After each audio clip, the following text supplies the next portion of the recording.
Terminamos, quiero hacer un pequeño complemento de la clase pasada. Entonces, habíamos hablado de el nivel de intensidad,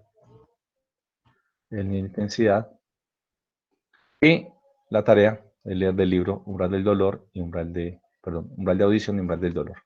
Pero bueno, lo que quería hacer énfasis es en la respuesta entonces del sistema auditivo, que es logarítmica, respecto a la intensidad. Entonces, aquí lo que decíamos entonces era que si yo, esta región, hago un cambio en la intensidad, miren, esta línea que está acá, paso esta intensidad a esta, hay un cambio de B1 en lo que yo detecto en el volumen, ¿cierto? Pero si yo hago ese mismo cambio en intensidad en otra región, miren acá, obtengo, para ese cambio en intensidad, obtengo un cambio en volumen delta de B2, donde delta B2 es menor que delta B1, ¿cierto? ¿Por qué? Porque la relación logarítmica entre la intensidad y el volumen, que es lo que detecto. Eso es lo que hablábamos. Y aquí quería complementar entonces, miren, si yo tengo una relación, por ejemplo, en el caso que sea una relación lineal, que no es el caso pues del sistema auditivo, pero un sistema en el que la relación sea lineal, por ejemplo, miren esta línea recta, relación lineal, beta igual a mi, ¿cierto? Aquí la pendiente la es igual a 1, entonces si yo tengo dos regiones, miren esta región, hago un cambio en intensidad, ¿cierto? Obtengo un delta de B1. Y si hago ese mismo cambio en otra región, obtengo un delta de B2, en este caso entonces delta de beta 1 es igual a delta de beta 2. Pero en cualquier caso, miren, si la relación es lineal, un delta en beta es igual a una constante que es la pendiente por un cambio en intensidad. Eso era lo que les quería decir en palabras, pero es difícil pues con el dibujo que teníamos antes. Entonces, moraleja, conclusión, cambios en intensidad en diferentes regiones produce diferentes cambios de volumen, ¿cierto? Eso es simplemente lo que les quería reforzar aquí. Y tengan en cuenta entonces que está relacionado con el umbral del dolor, ¿cierto? Cuando ya un cambio de intensidad, ¿cierto? Produce un cambio muy pequeño en el volumen, uno puede aumentar la intensidad hasta el momento en que ya el sistema auditivo no responde, ¿cierto? Empieza a dolerle los oídos, uno no sabe por qué, es porque ese nivel de intensidad es muy alto para esa intensidad que tengo aquí. Entonces, esto que está acá, la tarea, perdón, ¿qué pasó? La tarea entonces es hacer el test auditivo que les envié. Recuerden, les envié el correo, lo pueden repetir con las indicaciones que les di ahí. Era simplemente eso que quería repasar de la clase pasada, simplemente porque con el dibujo que teníamos no entendíamos muy bien entonces qué estaba pasando allí. Simplemente es este gráfico, eso es para clarificar lo lineal y no lineal, ¿cierto? Muy bien, ahora sí empecemos con la clase de hoy. Vamos entonces a... Profe, Sí, qué pena. ¿Será que puedo comentar algo con usted antes de empezar la clase? dígame. Profe, pues es que ayer en la noche a nosotros nos llegó un correo del profesor de Edward y pues se lo voy a leer literalmente. Bueno, él dijo, el profesor John Freddy ya tiene las notas listas para publicar en Mares. El día lunes daré la revisión de las pruebas, que por cierto no les fue bien, principalmente en el parcial. Hasta pronto. Y pues, profe, yo después de leer este correo, pues me dejó como un mal sabor de boca y pensé como, bueno, ¿yo qué hago con esta información? Y pues porque hay una disminución en el rendimiento del curso y pues pensé que pudieron ser por dos razones. Pues la primera es que tal vez aquí, no sé, todos somos malos o ninguno estudió, como para que a casi todo el curso le fuera mal en las dos evaluaciones, o definitivamente hay como, estamos como fallando algo en el desarrollo del curso, en la metodología, y pues, eh, con todo respeto, a mí me gustaría como comentarle algunas sugerencias que he estado compartiendo con unos compañeros, pues si no sé, tenemos la intención de mejorar en algo o... Sí, yo te comento Sí, varias cosas. Te ujú, comento. Los exámenes obviamente a uno le va bien o le va mal, ¿cierto? Hay veces que exámenes que ganan la mayoría, entonces no lo voy a repetir porque ganó la mayoría, está muy fácil, ¿cierto? Es lo mismo que cuando pierden muchos, tampoco se repite porque pierden muchos, eso no tiene pues sentido. Hay exámenes que les va bien y otros que les va mal. En este caso particular, es muy grave lo que ha pasado administrativamente en la universidad, ¿cierto? Y eso es grave porque inclusive un día antes del examen había gente que recién estaba ingresando al curso. Hubo gente que entró 15 días después, 20 días después al curso. Hubo gente que no vio no vio las primeras clases. Eso no tiene sentido desde el punto de vista, ¿cierto?, académico. Pero cuando usted hace ajustes y le llega antes del examen, es su responsabilidad hacer el examen, ¿cierto?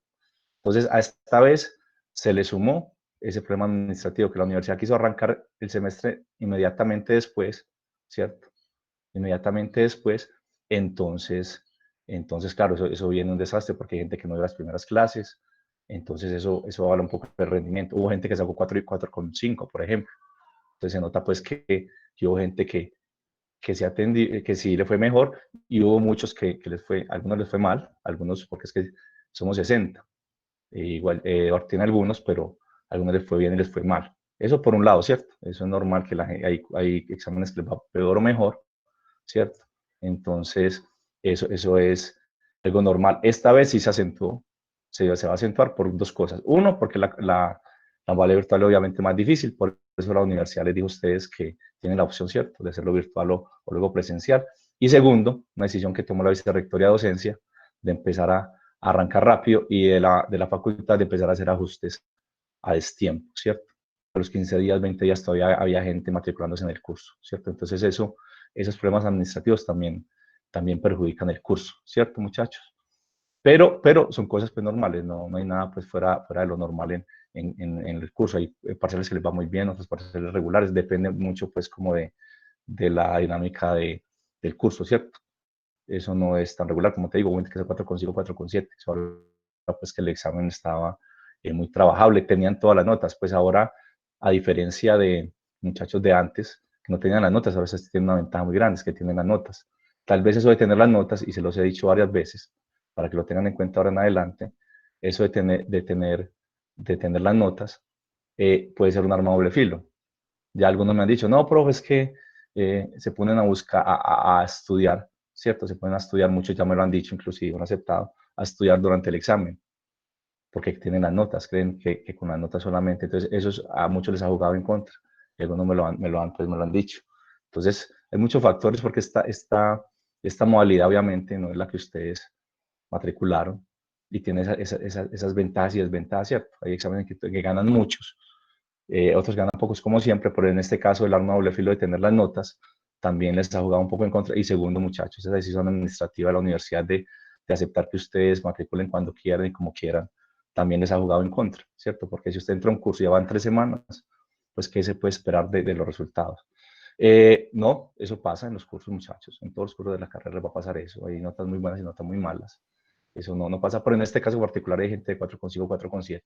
Eso implica entonces que el examen está muy trabajable y el examen tiene el mismo nivel de los otros exactamente, son puntos inclusive que algunos he puesto en otros exámenes, entonces en cuanto al nivel de dificultad es el mismo, entonces no hay problema, inclusive más ventajas porque tienen las notas que les puede jugar en contra. No hay que ponerse muchachos un poco con el segundo examen más pendientes y toda esa gente que entró tarde, sí fue cosas que primero ellos enviaron la solicitud y ya tienen que acogerse pues como al momento en que entraron, eso pasa, muchachos, gente de 4,7 como gente con 1, ¿cierto? Eso es normal en los cursos. No me preocupen, pues, que por lo que les dice Eduardo. Felicito a los que le fue muy bien y a los que le fue mal, pues, hay que estar muchachos más pendientes. Igual esta primera, recuerden que esta primera unidad la arrancamos de una, muchachos, como les decía. Arrancamos recién, se matricularon y hubo gente que se matriculó después. Entonces tengan en cuenta eso, ¿cierto? Los cursos pasan esas cosas, pues. Pero sí hay notas muy buenas. Eso sí me gusta mucho y los felicito. Los de 4,7, 4,5 les fue alguno muy bien, para que tengan en cuenta. Entonces sí, muchachos, esto genera dificultades, pues, pero hay que tener en cuenta muchas cosas. El nivel es el mismo, pues, de los exámenes, pero no me preocupe. No son exámenes, pues, raros ni demás. Son exámenes que se hacían sin notas. Entonces, sí, esto trae muchas dificultades, muchachos. Eso tienen razón. No es fácil ni para usted ni para el profesor. Sí. Una cosita, profe, era Mm. referente al tercer punto del parcial. Pero bueno, no. Solamente algo, Pero después, algo, al final entonces hablamos. Sí, dígame. Profe, es que pues como el tercer punto el enunciado lo han cambiado, profe. Entonces eso también como que generó, porque muchas, digamos que a mí No, me no se preocupe, no se preocupen. En el tercer punto hay dos soluciones, una con el original y una con el cambiado, no se preocupe. Le van a calificar. Si usted lo hizo con el original, le califican el original. Si lo hizo cambiado, le califican el cambiado. ¿Listo? No se listo, profe, preocupen en gracias. absoluto. No se preocupen que yo hice dos soluciones. Uno con el original, que le faltaba una ayudita, ese lo mandé, la solución la tiene el profesor. Si usted lo hizo así y lo hizo bien, tiene el punto perfecto. Y si lo hizo con la ayuda que le di al final, también tiene la solución. Y si lo hizo perfecto, tiene un punto perfecto. Entonces no se preocupen, muchachos. Eso ya lo arreglé, ¿cierto? Era para darles una ayudita, pues, como en el examen, pero algunos no tuvieron tiempo de verla, entonces no hay problema. Los que la vieron bien y los que no, se les califica como estaba originalmente, que simplemente era un término ahí adicional. ¿Listo? Bueno, muchachos, entonces, muy pendientes entonces del examen. Felicito muy bien los de 4,5, 4,7, 4,3. Profe, qué pena, es que yo realmente siento que en este primer parcial otro factor importante es que realmente da mucho tema y yo la verdad estuve muy pendiente de los correos y siempre traté de estar al día, pero aún así cuando ya llegamos al tema final me pareció que pues porque el quiz y el parcial se realizó 8 días después, la verdad para terminar de completar el parcial sentí que no hubo tiempo suficiente. Entonces, la verdad, no era para preguntarle si no podría, pues, para otro parcial No, dar un poco más de tiempo o algo no, así. mira lo que pasa. Y le repito, pues ya esto, que ser repetitivo con la gente que ya escuchó esto. La universidad decidió arrancar rápido y decidió terminar en diciembre. La primera clase, si tú, no sé si tú matriculaste a tiempo. Sí, profe, yo pues, Bueno, me demoré entonces, como 2 días. bueno, exacto. Entonces, bueno, me voy a repetir. La universidad decidió arrancar rápido y hacer ajustes hasta un día antes del primer examen, imagínense. Gente hizo ingreso antes del primer examen. Entonces, cosas terribles, pues, que no tienen justificación. Soy sino por la pandemia. ¿Qué hizo la universidad?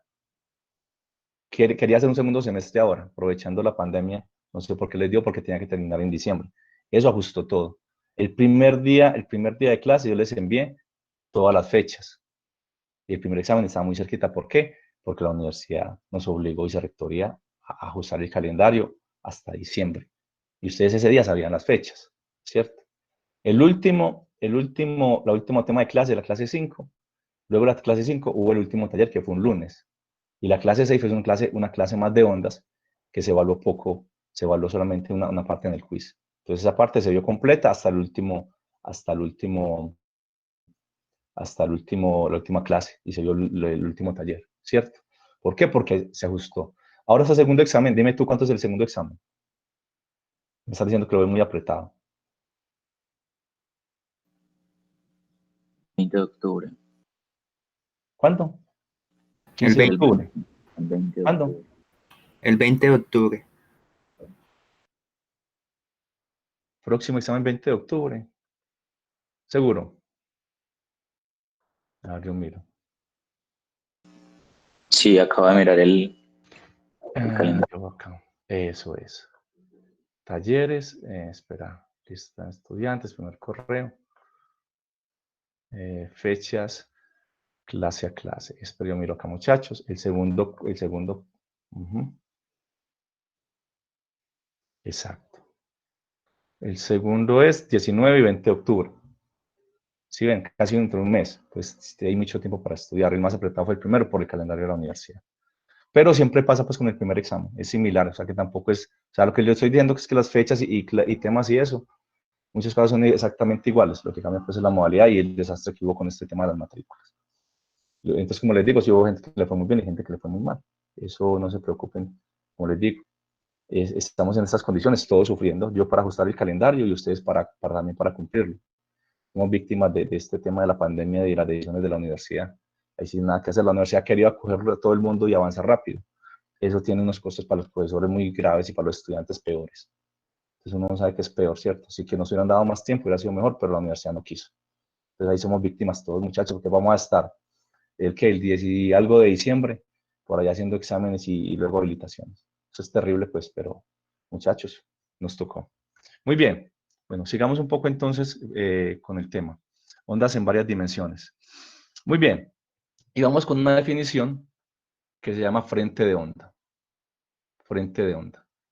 Frente de onda. Vamos simplemente a definirlo y vamos un poquito a trabajarlo, ¿cierto?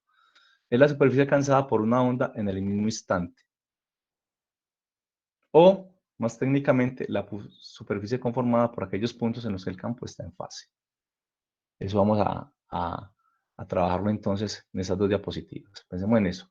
Superficie alcanzada por una onda en el mismo instante o, más técnicamente, superficie conformada por aquellos puntos que en los que el campo está en fase. Recordemos que el campo, recordemos que le llamamos la primera clase de ondas, sí, era función de la fase. Si cambia la fase, cambia el campo. Y pensemos, miren esa expresión, muchachos, x igual a b. X igual a b. En una dimensión representa un punto, miren esta ecuación. En dos dimensiones, eso representa una línea, x igual a b. Y en tres dimensiones representa un plano. Vamos a contextualizar eso, ¿cierto? Con una onda. ¿Qué significa x igual a b? X igual a b. Y miren, muchachos, de repaso, ya lo hemos hecho 3, 4 veces, qué pena hacer tan canción con esto. Miren acá. Si de 2 metros, t igual a 1 milímetro.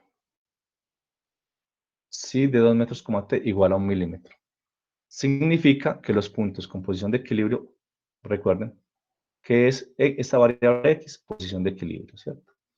Y psi, lo que se desplazan de la posición de equilibrio. Entonces, si yo digo si de 2 metros, t igual a 1 milímetro, significa que los puntos con posición de equilibrio 2 metros están a 1 milímetro de esa posición de equilibrio. O sea que se desplazaron 1 milímetro la posición de equilibrio. Listo. Vamos a ver entonces cómo es ese concepto de psi con respecto a estar en una, dos o tres dimensiones.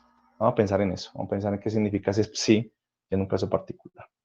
Y entonces, ¿qué pasa cuando digo que la onda es plana? Listo. Una definición muy sencilla. Muy bien. Entonces, ojo con esto. Esto ya lo hicimos cuando calculamos, y entonces recuerdan, calculamos el módulo de Young. Y lo hemos dicho varias veces.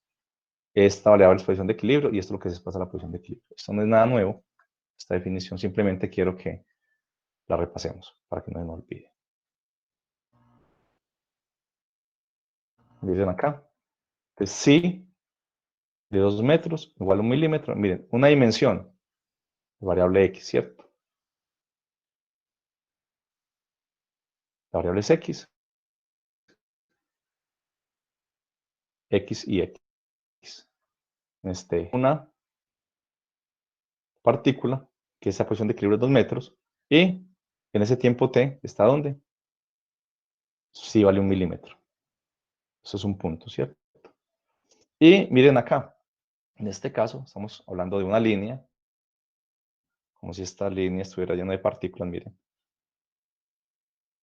Las partículas están sobre esa línea, y cuando sí toma ese valor, en esa coordenada de equilibrio, 2 metros, miren, todos los puntos se desplazan 1 milímetro. Mírenlo acá, para dos dimensiones.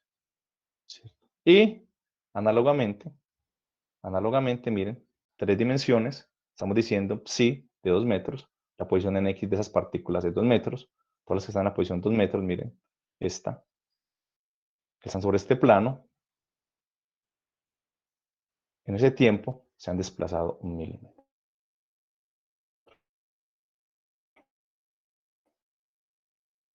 Listo. Entonces, la pregunta es, si este 1 milímetro, es si sub 0, a ver que lo hemos hecho varias veces, miren. Si es, miro qué pasa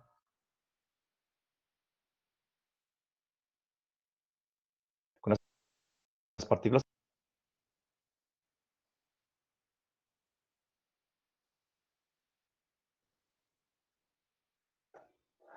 Si este es si sub 0, o sea que esta es la amplitud máxima que puede alcanzar esta partícula, y yo quiero ver qué pasó medio periodo de tiempo después, ¿cuánto valdría si? Qué pena, se le está escuchando un poco entrecortado y sé como que se perdió una parte de lo que estaba diciendo. Ah, el internet. ¿Me escuchan ahí bien? Sí, ya se le escucha bien. ¿Me escuchan? Bueno. Muy bien, entonces tenemos esta expresión en una dimensión, ¿cierto? En dos dimensiones, dijimos que esto era una línea, entonces en dos dimensiones pasó de esta posición de esta línea a esta posición acá, ¿cierto? Y en tres dimensiones representa un plano, este plano en equilibrio 2 metros, y se desplaza 1 milímetro, la posición de equilibrio. Muy bien, entonces si yo supongo que C sub 0 para partículas que están en este plano es 1 milímetro, o sea que aquí tiene su máxima amplitud. Si yo mido psi para esas partículas de este plano, que pasaron de esta posición 2 metros a 2 metros con 1 milímetro, la mido medio periodo de tiempo después, ¿en dónde estaría este plano? ¿Y cuánto valdría psi?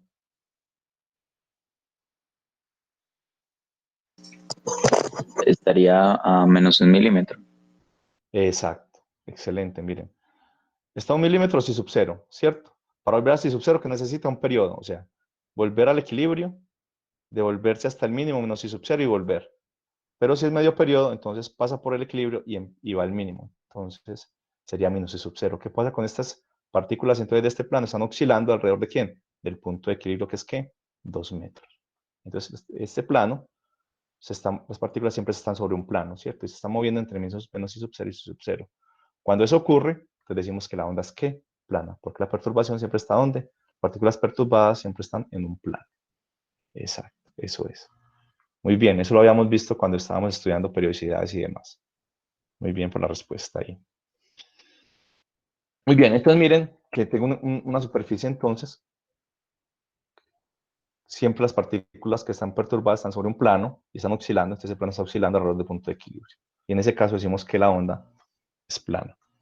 Y entonces miren esto, vamos a suponer, hay unos problemitas resueltos en el libro, vamos a suponer, ¿cierto? Vamos a suponer entonces que la onda es plana, mirenla acá, estos son puntos de equilibrio, ¿cierto? Puntos de equilibrio. Y entonces miren, la onda está avanzando, entonces este plano está moviéndose entre C sub 0 y menos C sub 0, ¿cierto? Y entonces, esa distancia, miren, mu, vamos a llamar mu, que va a ser la dirección de propagación, en este caso, no es paralelo a ningún eje cartesiano, ¿cierto? Mire, este mu no está, la dirección no es sobre X, ni sobre Y, ni sobre Z. Miren que acá, perdón, dibujamos que se está propagando en qué dirección, en X, esa onda plana. Estamos en tres dimensiones. Pues miren, esta dirección puede ser cualquiera. Podemos escoger X, como usualmente hacemos, o que esta onda va en Y, o que esta onda va en la dirección Z. Pero vamos a escoger una dirección cualquiera. Hay algunos problemitas resueltos, anoten por ahí, ¿cierto? Cuando uno tiene tres dimensiones, recuerden que ahí juegan mucho los cosenos directores, dependiendo de la posición entonces, del vector. Y nos interesa entonces medir, entonces, la distancia, ¿cierto?, de este plano al origen. Miren la proyección aquí, R coseno teta, la dirección, ¿cierto? Miren que esta es R. Y nos interesa medir respecto a ¿qué? Respecto al eje, ¿cierto? Respecto a la dirección de propagación, mu.r.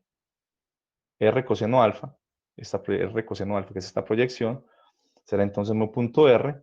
Y entonces sí, no lo vamos a medir respecto a este R, sino respecto a esta eje de propagación, será psi de R. Miren acá, mu.r, que es esta proyección acá, que será entonces psi sub 0, k, mu.r menos omega t. Miren que mu que es un versor que es mu, en este caso. El vector que contiene la dirección de propagación. Mu es la dirección de propagación. Exacto. Mu es la dirección de propagación, que en cualquier caso puede ser X, Y o Z, pero aquí es uno general. En el libro hay unos problemas resueltos de esto para que repasen cosenos directores. Ojo con eso. Algunas veces en el examen salen cositas de esas, repasen cosenos directores. ¿Qué pasa? Cuando yo me voy con el espacio, ¿cierto? ¿Cuál es el ángulo entre ese vector y los ejes X, Y y Z? O sea, ojo con eso.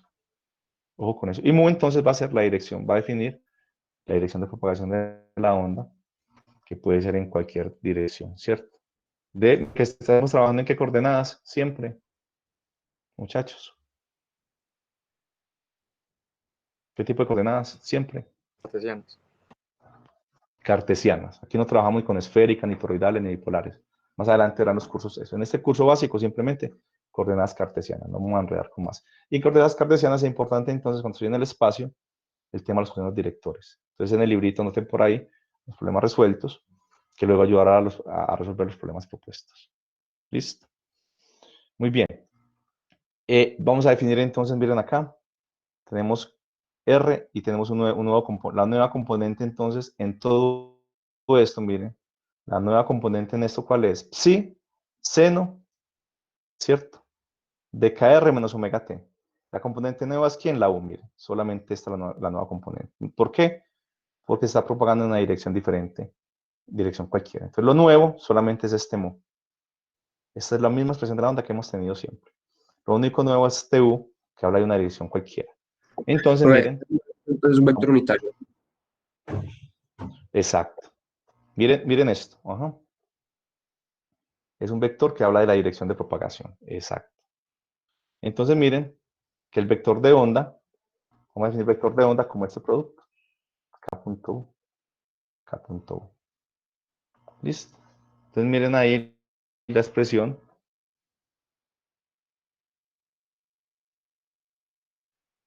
de K sub 0 seno de K punto R menos omega T, ¿cierto? ¿Y qué estamos diciendo? Que miren, que este K punto R tiene componentes en X, en Y y en Z, que es lo que les decía de los cocinos directores. Entonces hay que hacer unos problemitas que están ahí resueltos, leanlos, nótenlos por ahí, que son bien interesantes, porque entonces ahora tenemos, en este K que contiene a U, tenemos 3 componentes, ¿cierto? Y ahí entonces juegan, son muy importantes los cocinos directores. Y entonces, ese K pues, entonces va a tener una magnitud, ¿cierto? Que es la raíz cuadrada de las componentes de ese vector K. ¿Listo? Bien importante, muchachos, repasar entonces, anoten por ahí, repasar cosenos directores. ¿Listo? Muy bien. Entonces tenemos ese K. Simplemente, entonces miren, ojo con esa expresión entonces. K.R, ¿cierto? K.R. Ya cuando ustedes ven este K.R aquí, pues ya saben que esto puede estar en 3 dimensiones, ¿cierto? 3 dimensiones acá, en cualquier parte del espacio. ¿Listo? Y algo importante, miren muchachos, esto que, para que anoten por ahí.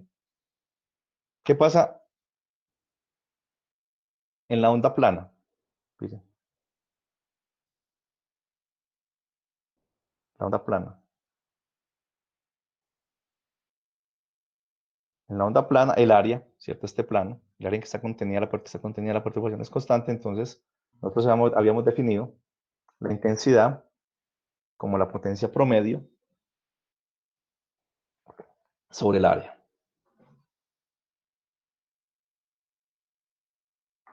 Listo. La potencia promedio sobre el área. Recordamos, ¿cierto? Potencia, dijimos energía por unidad de tiempo, y metíamos un elemento nuevo que era área. Entonces la intensidad no hablaba solo de energía por unidad de tiempo, sino también por unidad de área, ¿cierto? Y habíamos encontrado entonces, habíamos dicho que hay 2 expresiones importantes aquí, y es que es intensidad, eso es de clase pasada, velocidad por densidad de energía por unidad de volumen, y lo podemos escribir de esta forma. Eso es de la clase pasada, pero miren lo interesante acá, ojo con esto, anótenlo por ahí.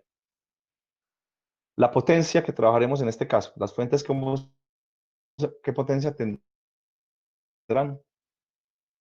Para nosotros, ¿cómo será la potencia de las fuentes? ¿Quién recuerda? Promedio. En nuestro caso, ¿cómo será la potencia de las fuentes? ¿Cierto? Será igual a la potencia promedio y será una constante. Muy bien. Entonces ya sabemos que la potencia es constante y es igual a la potencia promedio. Entonces en un examen le dicen, la potencia promedio de la fuente es tanto, ya saben que es esta potencia que va aquí, en el numerador de la intensidad. Y el área en este caso es constante, entonces en una onda plana el área es constante, entonces la intensidad también es constante. Eso es. Entonces aquí tenemos que la intensidad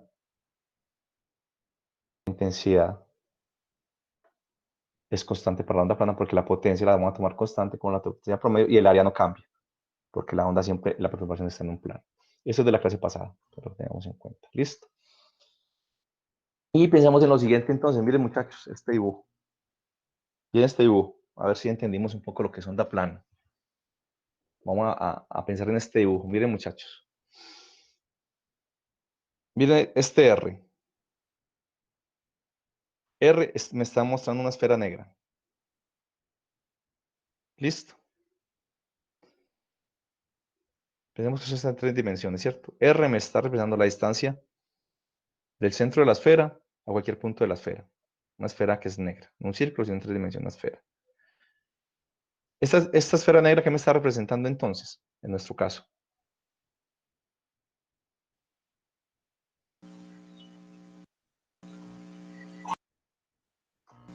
El punto de equilibrio de las partículas que están sobre esa esfera. Excelente. Está muy bien. Miren, recuerden siempre, R es punto de equilibrio. ¿Cierto? Antes lo habíamos cambiado por X, pero como ya estamos en 3 dimensiones, R, muy bien. Entonces, mire, si yo veo un vector R, me está diciendo, esa esfera negra, ¿qué significa? Que estoy pensando en una esfera y todas las partículas de esa esfera están en reposo. ¿Cierto? Muy bien, están en reposo. Entonces, miren, esas esferas están en reposo. ¿Listo? Están en reposo. ¿Listo? Entonces, ¿qué significa este psi más, que es esta esfera de acá azul de afuera, y este psi menos, la esfera de adentro? ¿Qué pensarían ustedes que es eso? ¿Qué representa? Los valores de la deformación. Miren, ¿qué estamos diciendo? Igual que en el caso de la onda plana. Miren, esta onda plana, sobre este plano están las partículas que estoy perturbando. Esas partículas se mueven entre 1 milímetro y menos 1 milímetro. ¿Qué estamos diciendo? Que simplemente ahora es una esfera y esta esfera de azul representa las partículas cuando están en su máxima amplitud positiva y estas cuando están en la mínima, ¿cierto? Sería psi sub 0 cuando están sobre la esfera de arriba azul y menos psi sub 0. ¿Qué están haciendo las partículas de la esfera? Están moviendo entre psi sub 0 y menos psi sub 0, ¿cierto? Entonces, las partículas siempre están sobre qué superficie, sobre una esfera, ¿cierto? Entonces, cuando la perturbación siempre está sobre una esfera, decimos que la onda es esférica, ¿cierto? Entonces, cuando uno dice, yo estoy en un punto acá y yo sé que este punto, ¿cierto? Llegó a su punto de máxima amplitud, si sub 0 acá arriba, sé que todos los puntos de esa onda, si es esférica, llegaron sobre esta esfera. Entonces, la perturbación en este caso siempre está sobre una esfera. Y si está siempre sobre una esfera, entonces decimos que la onda es esférica. Entonces tenemos 2 ejemplos de onda. Una onda plana y una onda esférica. Supongamos, muchachos, a ver si hacemos un símil con las ondas, una onda mecánica. Si yo estoy en un lago, supongamos que soy un lago, en el centro del lago, y dejo caer una piedra. ¿Yo qué observo? Alguien que haya observado el fenómeno.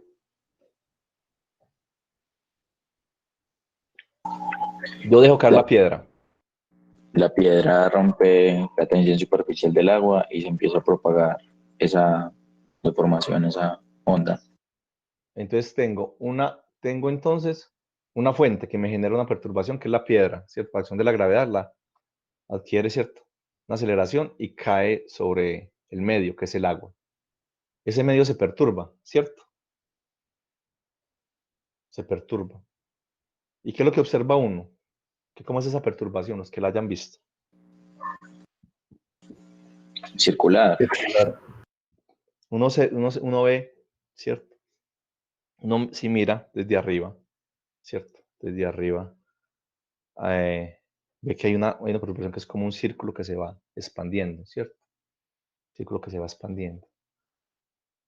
Dice, ahí pasa algo, ¿cierto? La perturbación se va desplazando, ¿cierto? Y hay algo que se va desplazando del centro de la perturbación hacia los bordes, ¿cierto? Y hay que distinguir entonces 2 cosas. Hay las partículas del medio, por ejemplo, una partícula del agua. ¿Qué movimiento estará ejecutando?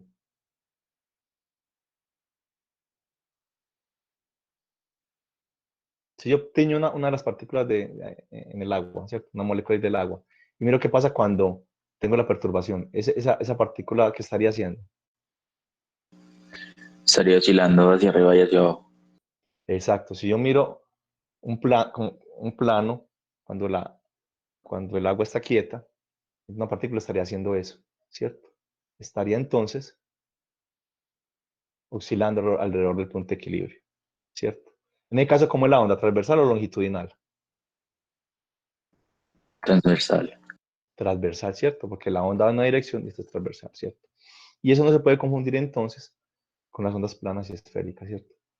Las ondas planas y esféricas me están hablando entonces de cómo es entonces, si la perturbación se tenía en un plano, en una esfera, siempre las partículas van a estar ahí. Eso está hablando de siempre de 2 o 3 dimensiones, ¿cierto? De 3 dimensiones. Muy bien. Entonces pensemos 2 cosas que tenemos, les queda para pensar. Una cosa es que sea transversal longitudinal y otra cosa que sea plana o esférica, para que lo pensemos. Les queda un poquito de tarea ahí. Muy bien. Miren eso entonces. La onda esférica, miren esto. ¿Qué pasa con la onda esférica? Con la onda esférica, miren esto. La intensidad es potencia sobre área, ¿cierto? Y para una esfera, el área es 4pi r cuadrado. ¿Cierto? La intensidad es 4pi r cuadrado. ¿Qué implica esto entonces, muchachos? Yo estoy entonces, ¿en dónde? Estoy cerca de un parlante y me empiezo a alejar de ese parlante. Ese parlante tiene una potencia constante, ¿cierto? Tiene cierta potencia, energía por unidad de tiempo. Yo escucho entonces, ¿cierto? Escuchando una canción. ¿Qué pasa si yo me alejo del parlante? ¿Qué pasa con el volumen? O sea, lo que yo percibo, beta. ¿Qué me dice? Va disminuyendo ¿Por qué?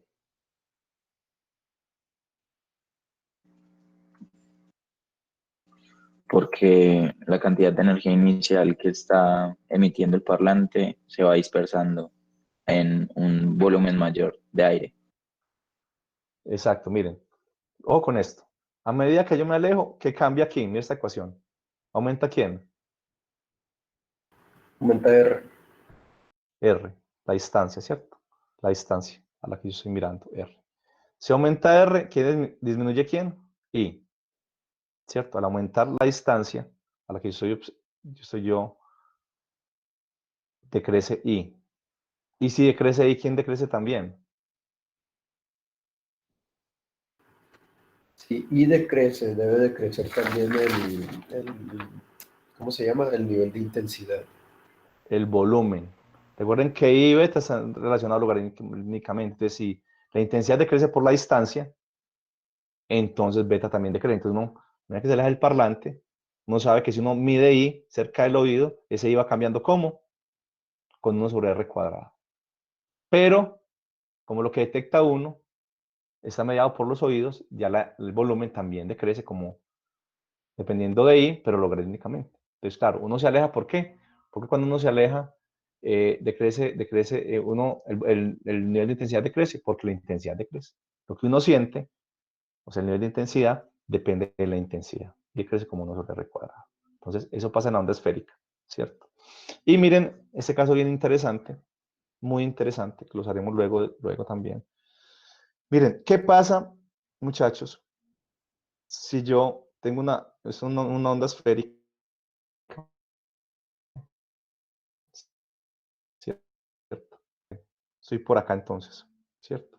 Entonces, si yo trazo la onda esférica, sería una esfera, perdón, es difícil hacerlo, pero me voy alejando de la fuente. Entonces, esta es la onda esférica por acá, con este R, me alejo por acá y esta es la onda.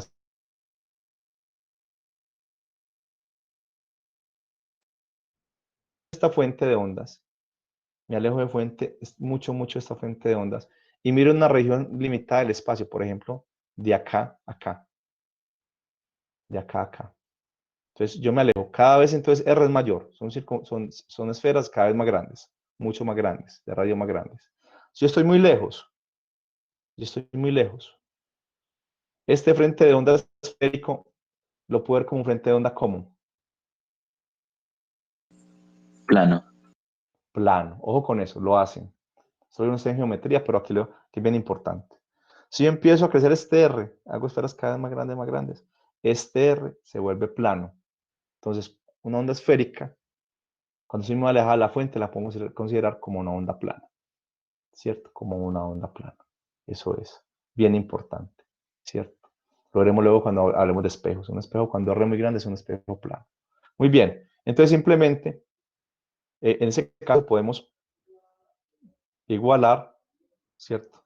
Esa intensidad de la onda esférica a la intensidad de la onda plana, ¿cierto? Y llegar a esa expresión de la amplitud de la onda. La amplitud de la onda en ese caso crece como 1 sobre R, la intensidad sobre 1 sobre R cuadrado, ¿cierto? Entonces miren que esta es una aproximación que se hace para cuando uno está muy alejado de la fuente esférica. Tengo una fuente esférica, si yo, hay videitos por ahí, si rescato uno se los envío. Si usted tira entonces la piedra en el centro del estanque, en el parque norte, ¿cierto? Y hay alguien que está en el borde del estanque. Cuando esa onda llega al estanque es casi plana. ¿Por qué? Porque esa esfera es tan grande ya que parece plana. Esos frentes de onda que uno ve ahí. ¿Listo? Ojo con esto. Entonces es una aproximación y es, ¿cierto? Que lo vieron en geometría. ¿Qué pasa cuando ese R tiende a infinito, ¿cierto? Ese R es muy grande, esa esfera se convierte localmente, si uno mira una región local, es casi plana. Pensemos en eso, para que lo tengamos en cuenta. Una onda esférica, cuando está muy alejado, tiende a ser plana. Y ahí es muy interesante porque en algunos casos puede simplificar, ¿cierto? El caso, si le dicen a ustedes, es una onda esférica y considere que está muy alejado de la fuente, entonces usted puede hacer esta igualación, ¿cierto? Esa potencia, esa intensidad de la onda esférica, igualarla a la intensidad de una onda plana. Nótelo por ahí, es muy interesante. Listo. Muy bien, entonces tenemos ondas, ojo con esto, transversales y longitudinales, y tenemos ondas esféricas, ¿cierto? Y ondas planas. Una cosa tiene que ver con la dirección entre el campo de desplazamiento y la velocidad, y la otra es en qué región está la perturbación, ¿cierto? En cualquier instante de tiempo que lo mire. ¿Listo? Y entonces yo les envío un videito, muchachos, les envío un videito. Profe, qué pena, yo tengo una duda. Es que habíamos definido así como en sí, como perdón, a partir de las ondas viajeras y que eso existía pues en un periodo infinito de tiempo, por decirlo así, ¿cierto? Entonces acá con las ondas esféricas también podría como continuar así indefinidamente. Eso no No, sería... miren qué interesante la pregunta de su compañera. Sí, es fijo, ¿cierto? Estamos. Sí, sub cero, es constante. Pero miren, cuando ustedes hacen esta igualación, miren que si sub cero decrece de 1 sobre R. Entonces, conclusión, si uno supone que la onda esférica se convierte en plana, estaría uno introduciendo ¿qué cosa? ¿Qué sería esto para nuestra onda, muchachos? Este si sub 0 1 sobre R, ¿qué significaría? Que esa onda se está ¿qué?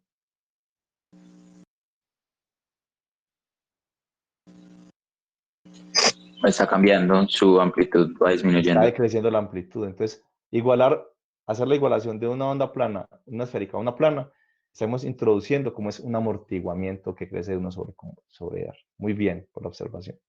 Acá está, ¿cierto? Hacer esta igualación es suponer entonces que cuando yo estoy muy alejado de la fuente, ya la onda no tiene ¿qué? No tiene amplitud constante. ¿Va qué? Va decreciendo, ¿cierto? Muy buena observación. Eso es lo que estamos haciendo cuando se iguala esto. ¿Y qué supone eso entonces? Que la onda dejó de ser ¿cómo? Si eso pasa, dejó de ser, Viajera. como dice su compañera, debe ser periódica. viajera. Viajera, como dice su compañera. ¿Por qué? Porque la onda viajera se propaga sin cambio, ¿cierto? Muy interesante esto, ¿cierto? Cuando usted la convierte en una onda esférica en plana, está introduciendo entonces un amortiguamiento y ya la onda entonces ahí dejó de ser viajera. Y entonces va a llegar un momento en que, ¿qué? Como pasa con los osciladores, se detiene. Exacto. Muy bien. Muy bien el comentario. Excelente. Miren, les mandé un videito, espero que lo hayan visto. Esto lo hicimos en la clase pasada, miren. Ojo con esto, muchachos. Tengo entonces la pared, acá. Tengo entonces, miren, una cuerda en reposo. ¿Cierto? Una cuerda en reposo. Y sistema aquí, la cuerda está en reposo, y miren, una onda incidente, C sub I, acá, ¿cierto? C sub I. Y tenemos una onda reflejada, mirenla acá, una onda reflejada. Eso lo vimos en la clase pasada. Entonces vimos que la onda incidente y la reflejada, entonces, ¿cómo están? Están en contrafase. R es igual a -1, cuando una es máxima o mínima, una es máxima o mínima, ¿cierto? La otra es inversa. Entonces, si esta es máxima, esta es mínima, si esta es mínima, esta es máxima, y ambas alcanzan simultáneamente el equilibrio. Miren acá, esto es de la clase pasada, incidente y reflejada, ¿cierto? Estamos pensando solamente en la incidente y la reflejada. ¿Qué pasó con la transmitida?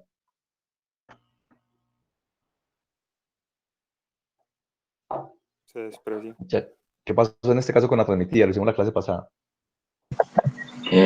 Aquí en este caso la energía se reflejaría casi en su totalidad, entonces no consideraríamos la transmitida. Como si no...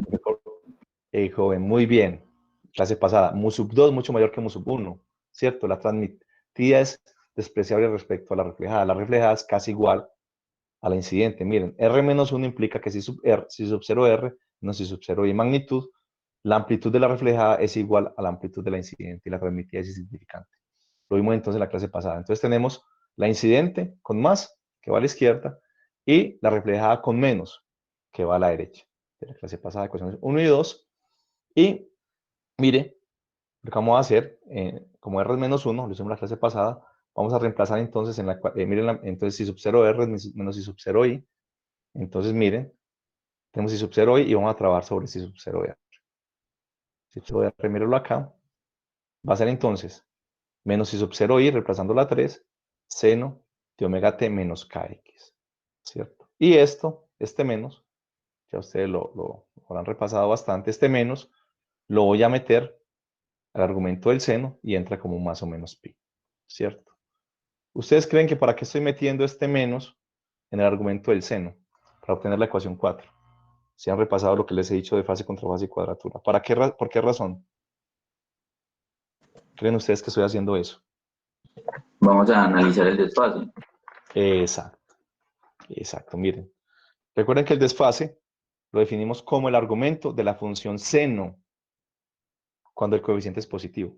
Acá, por ejemplo, ¿cuánto es la fase de esto? No sé, porque el coeficiente es negativo, es menos i sub 0i.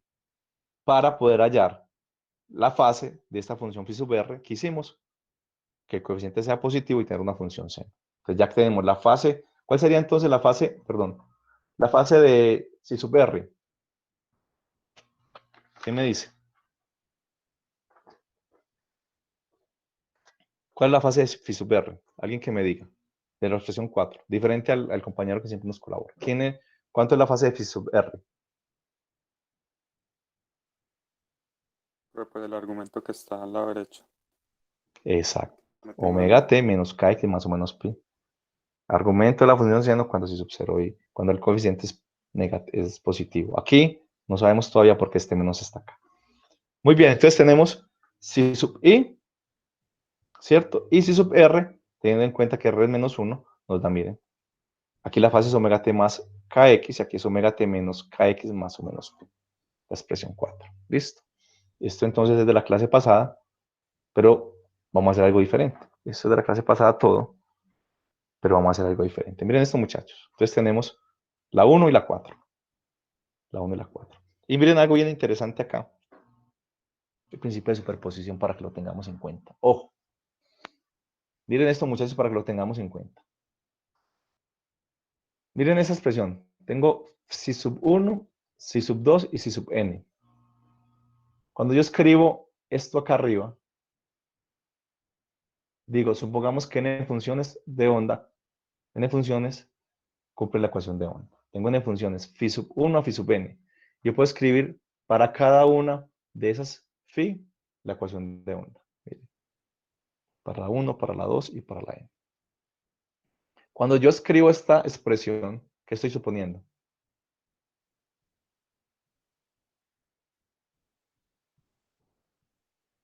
Miren esta expresión acá. ¿Hay n ondas?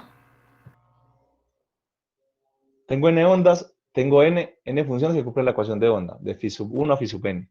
Cuando yo escribo estas expresiones acá, ¿qué estoy suponiendo?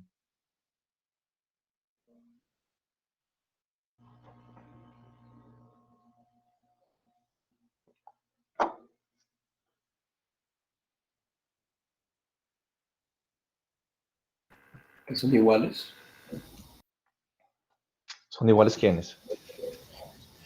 Que hay ondas que son viajeras.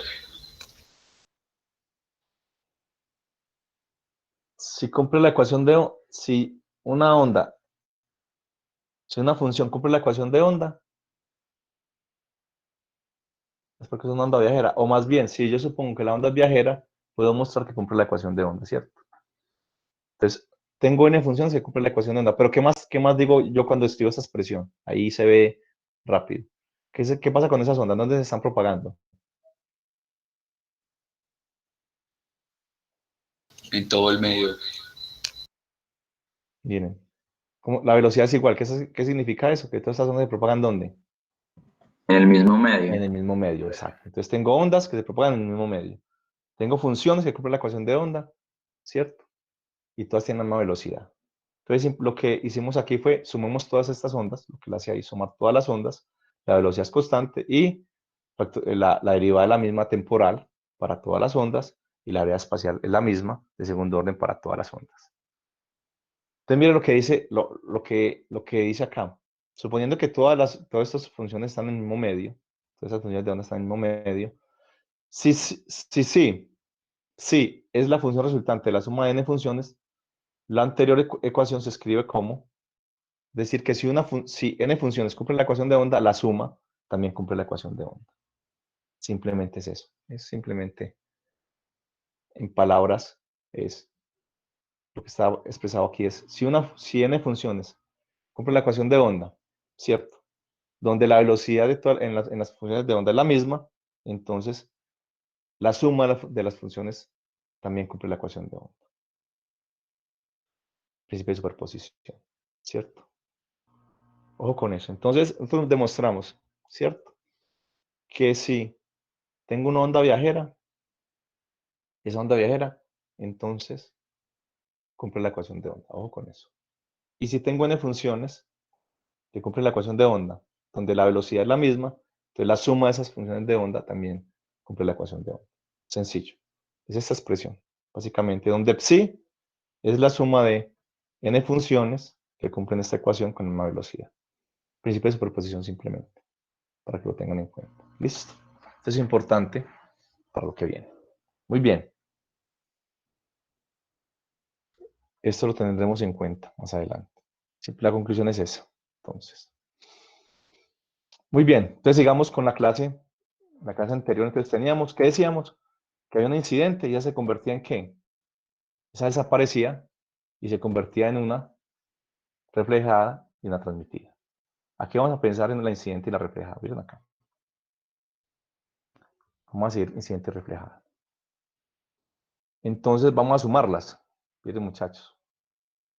Sumar la incidente más la reflejada. Tenemos la incidente con más, la reflejada con menos, ¿cierto? Y recordemos que sub 0 i es menos si sub 0, si sub 0 r menos si sub 0 i. Te saco factor común si sub 0 i y me queda seno de omega t kx menos seno de omega t menos kx. Ahí está.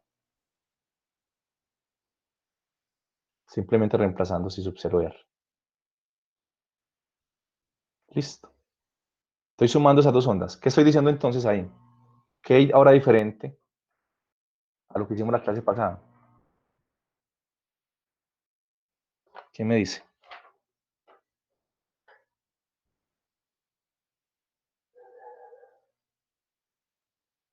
Que está relacionado con el video. ¿Qué estamos haciendo diferente a la clase pasada?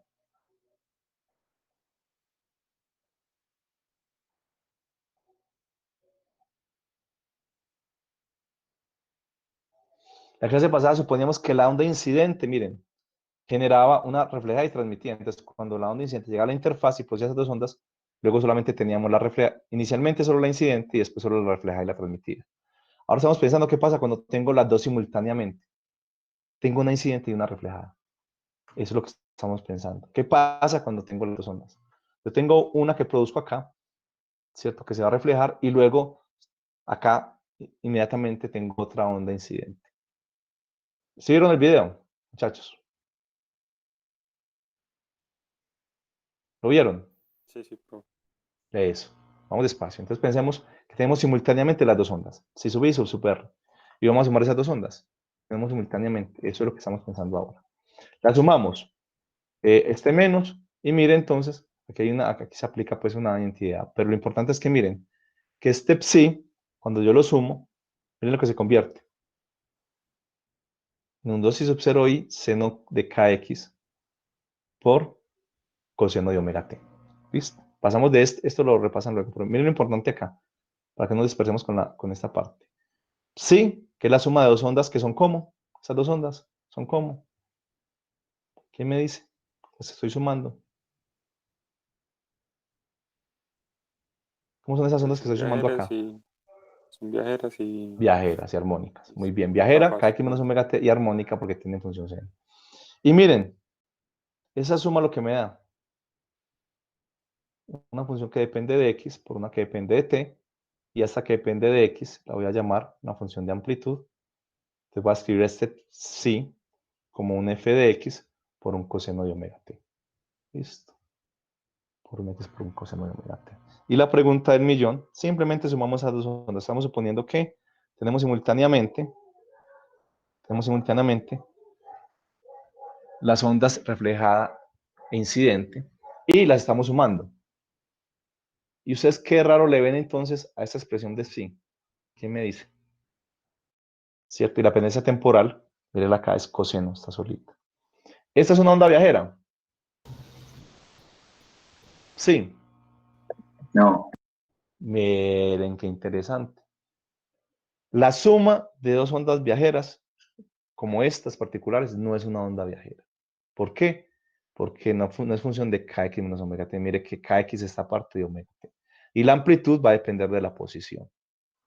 Ya vemos el videito otra vez. Muy importante, ¿cierto? Sumo estas dos, como que teníamos de la clase pasada, muy sencillo. Obtengo esta, y miren que esta no es viajera. Entonces yo puedo escribir ese campo de desplazamiento como el producto, mire, de una función que depende solo de x, miren, una función que depende solo de x, por una que depende solo de t. O sea que no está acoplada omega t y x. ¿Sí ven? Esta no es viajera. Entonces miren, ojo con esto. Lo importante aquí es esto, ¿cierto? Analizar qué pasa con esto. Sí, dijimos, función de x, coseno de omega t. Y f de x, miren, es una función que depende de x como seno solito, ¿cierto? Una función que depende separadamente de x y de t. No es viajera. Entonces, ¿qué dijimos?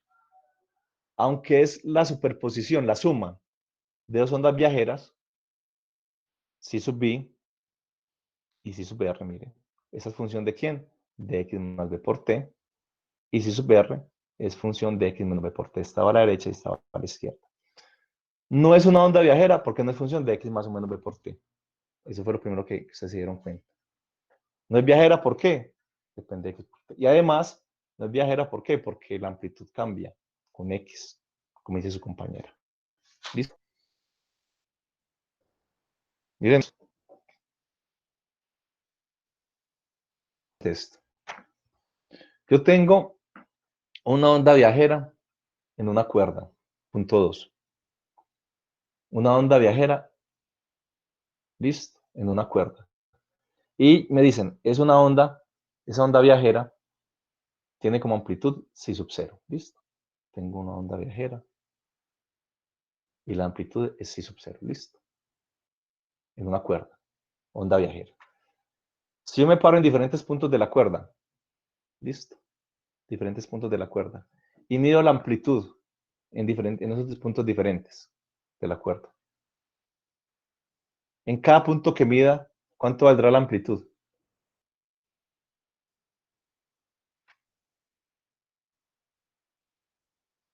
Onda viajera, amplitud psi sub 0. Me paro en diferentes puntos de la cuerda y analizo cada punto por separado. ¿Qué amplitud me debe dar en cada punto? ¿Qué me dice?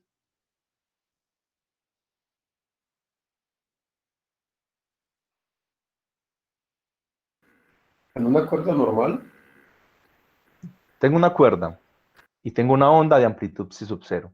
Me paro en diferentes puntos de la cuerda y mido la amplitud en cada punto. ¿Cuánto me debe dar esa amplitud? Una sola cuerda. Sí, ¿Cuánto me debe dar la amplitud? Si sub 0 es la amplitud de una onda viajera en una cuerda. Si me ponen diferentes puntos de la cuerda, ¿cuánto debe ser la amplitud en cada punto? sí, sub 0. Si sub 0. Excelente. En onda viajera, la amplitud, cada punto que está haciendo oscilando alrededor del punto de equilibrio con amplitud, ¿cuánto? Si sub 0. Excelente. Independiente del punto que mire, todos van a valer si sub 0. Pero acá, miren, la amplitud depende de X. O sea, diferentes puntos de la cuerda van a tener diferente ¿qué? Amplitud. ¿Cierto? Amplitud. Y tercero, hay puntos de la cuerda donde la amplitud es 0, dependiendo de los ceros de la función f de x, que es lo que veremos, e independiente del tiempo. ¿Cierto? Es obvio que no hay un valor del campo que se está propagando, por eso a este tipo de onda se le llama onda estacionaria, perturbación localizada, ¿cierto? ¿Qué demostramos entonces? Que yo sumo dos ondas bien particulares, que son estas dos, miren, que están viajando en direcciones opuestas, obtengo una onda que no es viajera, ¿cierto? Que es un producto de una función que depende de x y de t, donde la amplitud cambia dependiendo del punto donde se le mire, ¿cierto? Depende del punto en cambio, en la onda viajera ideal sobre una cuerda, la amplitud en cualquier punto que yo me pare, siempre el máximo desplazamiento del punto de equilibrio va a ser esa amplitud si sub 0. Aquí no. Si ustedes ven en el video, uno que está haciendo, ya lo vamos a ver, uno en el video es que está produciendo entonces. ¿Quién me dice qué es lo que está hacen en el video? A ver si entendimos lo que se hace ahí. Alguien diferente a los que han colaborado. Pensemos en el video que les puse que observaran, ¿cierto? ¿Qué está haciendo uno en el video? El medio entonces que va a perturbar uno es la cuerda, ¿cierto? Tiene una fuente de perturbación. ¿Y qué está pasando ahí, en esa cuerda? ¿Quién me dice? Se está sumando entonces siempre. Hay una onda que incide, que es si sub 0 i, si sub i, y siempre hay una onda que está entonces, se está reflejando. Yo produzco siempre una onda incidente permanentemente y permanentemente se me produce una onda reflejada. Y cuando se me suman esas dos ondas, incidente y reflejada, tengo una onda que es como, que es estacionaria. Miren, estacionaria. Donde entonces esa amplitud depende de quién, de la posición. Y hay puntos, uno mira siempre y ese punto siempre es la amplitud ahí vale 0. Y hay puntos donde es máximo y puntos donde es mínimo y demás. Miren esto entonces, vamos al video. ¿Listo? A ver si entendimos. Despacio. Vamos acá. Miren esto. ¿Ustedes escuchan algo del video? Chicos. ¿Escuchan algo del video o no? Nada. ¿Sí o no? No, profe. Eso. Miren entonces. Miren qué interesante es esto. Miren qué interesante es esto.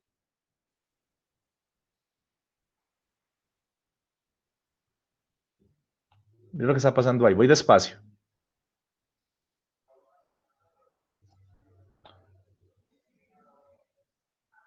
Miren acá. Aquí ustedes ven que hay algo que se mueve acá, miren. Miren el extremo fijo A. ¿Sí ven? Algo que está oscilando acá. Mírenlo ahí. ¿Lo ven? En A. ¿Sí lo ven? Chicos. Sí. Sí, profe. Eso. En A hay una fuente que perturba. Puede ser tu mano, ¿cierto? Tu mano oscilando. Miren en A. Eso. Entonces, permanentemente produce una perturbación. ¿Qué eso genera qué? Una onda que va viajando, miren. ¿Viaja de dónde? De este extremo a este extremo acá que está fijo, miren, en esta polea. Entonces, miren acá. Viaja acá, ¿y qué pasa en B? En B se refleja, exacto. Entonces, ¿qué pasa? Hay una onda incidente y una reflejada permanentemente. Entonces, ¿qué hay? Superposición, suma de esas dos ondas que están ahí. Y miren lo que pasa. Más adelante veremos cómo encontramos estos modos. Miren lo que ven ahí. Puntos donde es 0. Miren, por ejemplo ahí. Miren por ejemplo este estado de vibración, miren. Estos están no se desplazan y estos tienen máxima amplitud. F de X, miren. La amplitud depende del punto donde lo miren. Lo vamos a encontrar ahora. Aquí la amplitud en este extremo fijo vale 0, en este extremo fijo vale 0. Pero hay puntos además de esos extremos en los cuales la amplitud siempre es 0 y aquí siempre es máxima. Miren. La suma de dos ondas, entonces, viajeras, da una onda estacionaria que tiene puntos donde la amplitud es cero y puntos donde es máximo, y esa amplitud depende de la posición que yo me ubique. Luego vamos a avanzar un poquito más en eso. Miren ahí, él va cambiando aquí algunas cosas, mire, va cambiando, luego lo veremos. Ahí va cambiando, vea. Eso es, se pierde, ahorita vamos a ver eso, se pierde y se va. ¿Listo? Perfecto. Eso es más o menos que les quería mostrar ahí con eso. Y entonces, uno observa entonces el video, miren, es básicamente esto. Uno tiene entonces puntos que vamos a llamar nodos, n, mire, n. Nodos donde la onda incidente y la reflejada interfieren destructivamente, ¿cierto? Se anulan, miren. Dando como Profe, resultado amplitud cero. entonces, Y disculpa, enseguida me preguntas. Miren, entonces tengo dos ondas, ¿cierto? Una incidente que va en esta dirección y una reflejada en esta. Y que estamos viendo aquí la suma de las dos, ¿cierto? La suma de esas dos ondas, ¿cierto? Entonces hay puntos, como se vieron ahí, donde la amplitud vale cero y hay puntos donde es máxima. Entonces, donde vale cero, se llaman nodos, ¿cierto? Y donde es máxima, A, ¿cierto? Se llaman antinodos. Eso es lo que se observa, ¿cierto? Se observa una figura, esto está oscilando, se está moviendo, pero no observa entonces esto. Listo, ahora sí, disculpa. mencionaste que la suma de dos ondas viajeras es, ¿qué? Estacionaria. Es una No, onda lo que estacionaria. hicimos, es lo que hicimos acá, ¿cierto? Sumamos estas dos, miren, que son viajeras, que estamos haciendo, la incidente y la reflejada, y nos da esta onda, que no es viajera. Eso es, sí, dime. Pero, o sea, pero esa onda es ¿qué? No es viajera, pero es ¿qué? Por eso, es una onda estacionaria con esas características. Ah, listo, listo, listo. ¿Cierto? Entonces estamos diciendo, esa onda no es viajera. ¿Por qué? Porque no es función de kx menos omega t. Es un producto, ¿cierto? De la función en x, la función omega t. ¿Cierto? ¿Qué implica eso? Estas cosas, ¿cierto? No es viajera, la amplitud depende de la posición, ¿cierto? Entonces habrán puntos donde para una posición determinada esa amplitud vale cero. Y esas ondas se llaman ondas estacionarias, ¿cierto? Que fue el video que les envié, ¿cierto? Si era esa la pregunta, ¿no? Sí, sí, era esa. Ah, listo. No es una onda viajera, entonces se llaman ondas estacionarias, ¿cierto? ¿Por qué? Porque hay puntos en los cuales siempre vale cero y porque la amplitud depende de la posición que lo mire. Si me ponen esa posición, la amplitud de esta partícula acá siempre va a ser esta, está oscilando acá. Entonces, nodos, amplitud cero. Antinodos, la amplitud es máxima. Vamos a ver entonces cuánto es esa amplitud máxima, ¿cierto? Miren acá. Entonces, lo que teníamos ahora, les decía, el desfase de 1 y 4. Fase de la incidente, no es fase de la reflejada. La incidente, recuerden, omega t más kx, y la reflejada, también la tenemos de la ecuación 4, hay que sumarle más o menos pi, ¿cierto? ¿Por qué? Porque hay un menos, y la fase es el argumento de la función siendo con el coeficiente es positivo. Entonces, miren qué interesante, el desfase. El desfase obviamente va a depender de quién, de x. Eso es lo que pasa. El desfase depende de x, y entonces eso va a permitir mostrar entonces cuál es la relación para los nodos y antinodos. Entonces miren qué interesante acá. Este es un problema en el cual miren el origen, ojo con esto para que lo tengan en cuenta. El origen es donde está la cuerda acá, en este extremo, y supongamos que este es el otro extremo acá fijo. Y miren que x crece en esta dirección, mírenlo acá. Aquí x vale 0, el origen, y x va a ser positivo en esta dirección. Ojo con eso. Es positivo en esta dirección, listo. Y la amplitud máxima, mírenla acá. Esta de acá es máxima. Y la amplitud mínima es acá. ¿Cierto? Vamos a ver cuál es la amplitud entonces de esa onda estacionaria. Y el desfase entonces, sencillo, 2kx más o menos pi. Entonces pensemos, ¿cierto? En los nodos, ¿cierto? ¿Qué pasa? Esas dos ondas, ¿qué pasa? La interferencia destructiva. ¿Por qué? ¿Cierto? Porque acá al sumarlas da cuánto. En los nodos, ¿cuánto da la suma de esas dos ondas?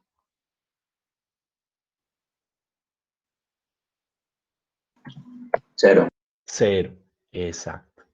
Entonces, estamos diciendo, en esos puntos es donde están en contrafase esas dos ondas, para que haya 0 cuando una es máxima, otra es mínima, entonces la suma da 0, ¿cierto? Entonces, miren, el desfase, cuando está en contrafase, eso ya lo repasaron ustedes, es entonces un número impar de veces pi, cuando está en contrafase.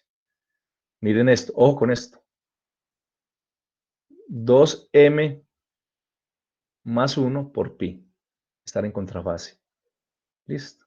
Y miren que tomamos los m solo positivos. ¿Por qué se toman los m solo positivos en este caso?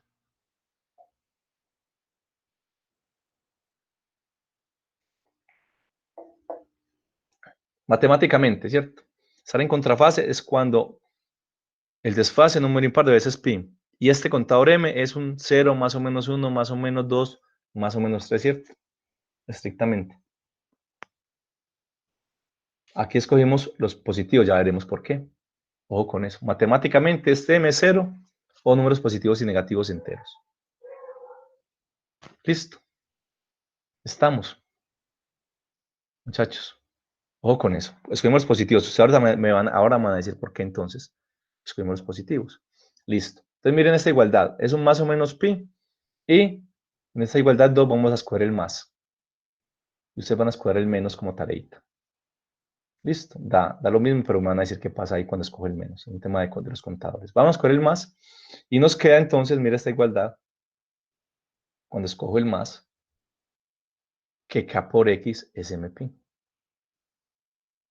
K por x es m pi. Listo. Kx es m pi. Y si Kx es m pi, miren. Kx es m pi, la amplitud, miren, f de x, ¿cierto? Va a ser, depender del seno de quién, de Kx. Entonces, f de x es 2 i sub 0 i, seno de m pi. Y el seno de m pi es ¿cuánto? Es 0. Entonces, en esos puntos, la amplitud vale 0. Los puntos que están en contrafase, esa amplitud vale 0. Pero entonces miren qué interesante. Ojo con esto. F de x vale 0 porque k por x, ese me pide la condición de estar en contrafase. Pero miren, qué interesante. Como si no es viajera, es una función que depende de x, es una función que depende de t, independientemente del tiempo. Miren acá. ¿Sí cuánto vale? 0. ¿Por qué? Porque f de x vale 0. Entonces, sí vale 0, miren, independiente del tiempo, ¿cierto? No es función de kx menos omega t, sino solamente de k por x. ¿Estos son cuáles? Los nodos. Los nodos, ¿cierto? Los nodos, entonces, cumplen esta condición. Miren, kx m pi. Y de aquí, entonces, uno sí se da cuenta, en la expresión 3, ¿por qué m es positivo? No tiene valores negativos. 0, 1, 2, 3. De la expresión 3, ¿quién me dice entonces? ¿Por qué se escogieron los m positivos? Si matemáticamente m debe ser 0, más o menos 1, más o menos 2, más o menos 3. ¿Quién me dice? Porque como k también es un número positivo, entonces x solo puede tomar valores positivos, lo que lleva a que m solo pueda ser 0 o números positivos. Miren esto. Este es nuestro sistema. ¿Listo? El que está acá. ¿Quién me dice por qué m para este sistema tiene que ser positivo siempre? Porque no hay instancias negativas. Excelente. Muy bien, joven. Miren. Acá. ¿Cómo es k? Positiva, ¿cierto? Entonces, x, el signo de x dependerá de quién? Del signo de m. Y en este caso, escogimos un sistema coordenado donde los x son, como siempre, positivos. Eso es. Entonces, matemáticamente, estrictamente hablando, es un error de pronto para corregir en el libro, este m, acá, donde está acá, debe ser más o menos 1, más o menos 2, más o menos 3. Y ya, cuando está uno acá, ¿cierto? En el contexto del eje coordenado, ya ese m es positivo. Entonces, miren, k por x es m pi, con m 0, 1, tan, tan. Entonces, vamos a calcular cuál es la posición de esos nodos. Mira acá, la posición de los nodos. La posición de los nodos, despejemos x nos queda mpi sobre k. Y recordemos que k es 2pi sobre lambda, simplemente. Entonces mire cómo me queda, que la posición de los nodos es m lambda medios. M lambda medios. M lambda medios. Simplemente esperando la condición. X es igual a mpi sobre k y reemplazando k en términos de lambda nos queda que la posición de los nodos es m lambda medios, ¿cierto? M lambda medios. Muy bien. No lea más adelante. Yo tengo esta condición. Xn es igual a m lambda medios. Si hago m igual 0, tengo una posición del nodo que es 0. ¿Esa posición cuál sería en el dibujo entonces? Posición m igual 0.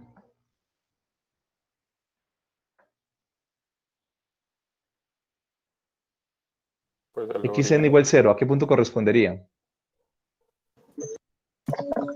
A X0. Xn igual 0, ¿qué punto del sistema correspondería a ese? El origen. Exacto, miren. La cuerda está atada aquí en el origen, no se mueve en este caso. No puede haber casos en que este origen se pueda mover. ¿Por qué no? Por aquí estamos diciendo que la cuerda está atada aquí a la pared. Entonces, cuando x vale 0, ¿cierto? Es el primer nodo, mire, x igual 0. Y empieza con m igual 0. El siguiente, para m igual 1, el xn es lambda medios, me está diciendo, miren. El siguiente nodo, míralo acá, está como a lambda medios. De este nodo al segundo nodo, al tercer nodo, distancia, otro lambda medio, ¿cierto? Entonces, la separación entre nodos es ¿cuánto? ¿Quién me dice? Según esta serie acá. Entre dos nodos consecutivos, ¿cuántos están separados dos nodos consecutivos? ¿Qué distancia? Lambda medios. Lambda medios, miren. 0, 0, lambda medios, perdón. 2 lambda medios, que es lambda. La separación entre los nodos consecutivos es lambda medios. Y eso entonces lo podemos encontrar fácilmente. Si este es de xn, entonces delta de xn, cambio en xn, míralo acá. Xn cambia, ¿cómo cambia quién? Este m, que es el único que puede cambiar el contador, ¿cierto? Delta de xn va a ser delta de m, míralo acá. Delta de m, lambda medios es constante, entonces delta de xn cambia, ¿cómo cambia quién? Como cambia m, ¿cierto? Delta de m. Y en este caso, ¿cuánto? Si m es 0, 1, 2, 3, ¿cuánto vale delta de m? ¿En cuánto puede cambiar m? 1. 1, ¿cierto? Miren acá. Entre 0 y 1, delta de m sería 1 menos 0, 1. Entre 1 y 2, delta de m sería 2 menos 1. Y cuando es 3 sería 3 menos 1. Delta de m es 1, entonces miren. Delta de xn, la separación entre dos nodos, es lambda medio, ¿cierto? Es simplemente como la forma, acá hacerla reemplazando los m, hacer una forma de separación entre los nodos es esta. Delta de xn es lambda medio. Entre dos nodos, pues tenemos lambda medios. ¿Listo? Tenemos lambda medios. Eso es lo que encontramos ahí. Entonces tenemos puntos, miren, qué interesante. Siempre la clase, no se confundan con eso, la clase pasada pensábamos solamente en una onda incidente que me producía una reflejada y transmitida. Cuando se producía la reflejada y transmitida, solo la incidente ya no existía. Que estoy pensando es que continuamente produzco incidentes y continuamente produzco reflejadas. Entonces, siempre tengo la suma de las dos. Y fue lo que hicimos, sumar una onda incidente reflejada que viajan en direcciones opuestas. ¿Listo? Muy bien. Entonces tenemos separación lambda medios. ¿Listo? Y estos nodos, miren, interferencia constructiva. Cuando las ondas están en fase, ¿cierto? Aquí me equivoqué, miren. Antinodos con la letra A están en fase, ¿cierto? Están en fase cuando el desfase es ¿cuánto? 2 veces pi. Un número múltiplo 2 veces pi, que eso es lo que les pedí repasar. Entonces, miren, sencillo, en este caso, si están en fase, ahora el desfase 2m pi, y el desfase ya lo tenemos, que es 2kx más o menos pi, ¿cierto? Miren esto. Es simplemente, en lugar de ser par, de impar, esto es par, cuando están los antinodos. Mírenlo acá, 2mpi. Listo. Y entonces, igual estas dos expresiones, miren las que están acá, 2mpi va a ser entonces, miren, igual, miren, 4pi lambda x más o menos pi. ¿Por qué? Porque reemplaza el k, que es 2pi sobre lambda. Entonces, 2mpi va a ser 4pi sobre lambda x más o menos pi. Listo. Y vamos a escoger el contador también, en este caso positivo, porque los x son positivos. Listo. Miren acá. Entonces, yo voy a tomar el signo menos para dar una expresión. ¿Qué pasaría si yo escojo un signo más? ¿Quién recuerda eso? Están en álgebra. ¿Qué es lo que cambia ahí? Si yo en lugar de escoger el menos, escojo el más. ¿Quién recuerda? ¿Qué es lo que cambia?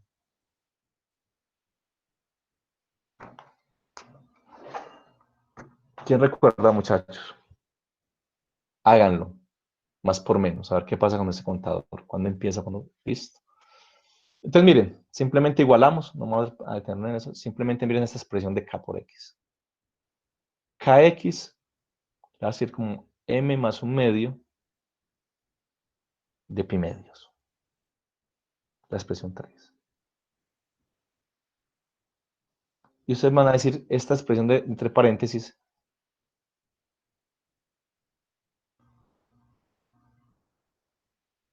Como es siempre. Porque está entre paréntesis. M más un medio, donde M es un entero. 0, 1, 2, 3. Siempre es positiva, pero además ¿qué? Ese paréntesis es como. ¿Quién me dice?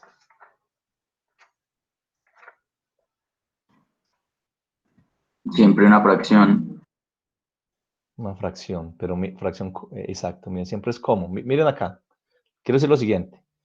La amplitud depende de k por x, ¿cierto? Y k por x tiene esta expresión, ¿cierto? El seno de k por x, ¿cuánto daría? Para el caso de la expresión 3. 1. Miren, esto m más un medio es par o impar.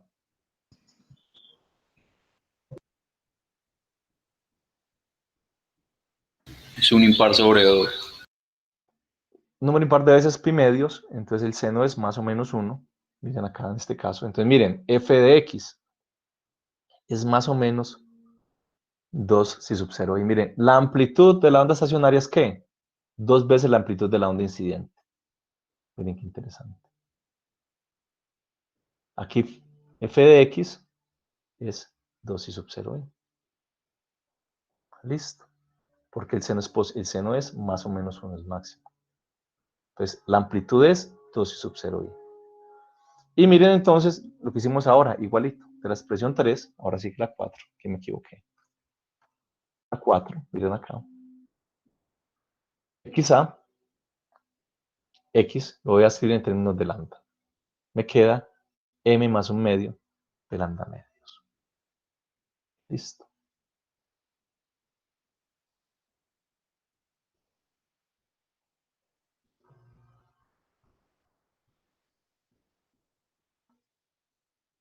XA, miren acá, m más un medio de lambda medios, lo escribo de esa forma. Y entonces miren muchachos, de acá, ahora sí, ¿cuál es la separación entonces entre dos antinodos? ¿Qué me dice? De esa expresión.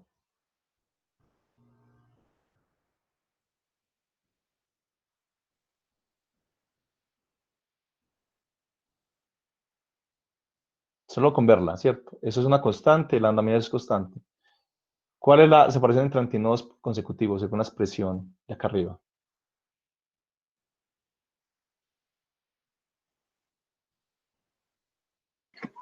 Lambda medios. Lambda medios. Vamos a mirarlo aquí, miren. Cuando m vale 0, el primer antinodo está en ¿dónde? Lambda cuartos. Mírenlo acá. Lambda cuartos. M vale 0, sería lambda medios por lambda medios. Si m vale 1, sería entonces lambda medios por este m, que es 1, más lambda cuarto. Siempre hay un lambda cuarto del producto de un medio por lambda medio. ¿Listo? Lambda cuartos. ¿cierto? Lambda medios más lambda cuartos.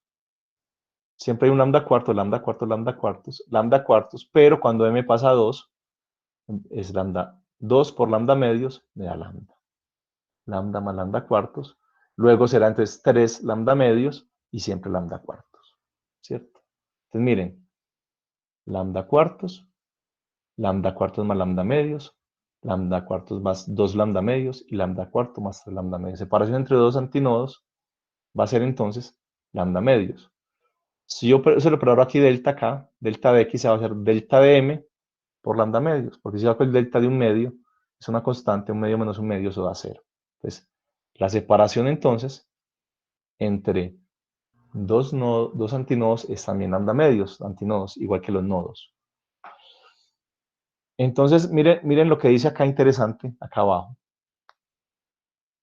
Para observar la transición entre interferencia constructiva y destructiva, nos tenemos que desplazar a lo largo de la cuerda. ¿Qué quiere decir eso? Lo que decíamos ahora. Si yo me paro en un punto de una cuerda, de una onda estacionaria, esa que está haciendo un punto en el medio está oscilando. Va desde I sub 0 hasta menos I sub 0, ¿cierto? Pasando por el punto de equilibrio. En la onda estacionaria, perdón, la otra era vejera, la onda estacionaria, lo que ocurre es que me tengo que, para mirar, ¿cierto? El paso de interferencia constructiva a destructiva, ¿cierto? Acá está, perdón, ven acá. Ese es el ejemplo. Eso, miren. ¿Interferencia cómo? En este origen. ¿Cómo la interferencia? En el origen. ¿Cómo es? En el nodo. ¿Cómo la interferencia? Muchachos. Destructiva. Destructiva, se llama destructivamente. Constructiva en A. Entonces, yo tengo que empezar a moverme por la cuerda en diferentes X para poder hallar los puntos de interferencia constructiva y destructiva. A diferencia, entonces, de una cuerda sola donde el máximo de amplitud y el mínimo lo obtengo parándome en un punto. Eso es una onda, entonces, estacionaria. Y miren, entonces, lo que hacemos ahora. Mire, el primer antinodo está en lambda cuartos. Mírenlo acá. El segundo está en lambda cuartos más lambda medios. Y el tercero está en lambda cuartos más 3 lambda medios. Entonces tengo nodo, antinodo, nodo, antinodo, nodo, antinodo. ¿Cuál es la separación entonces entre un nodo y un antinodo consecutivos? ¿Cuánto será?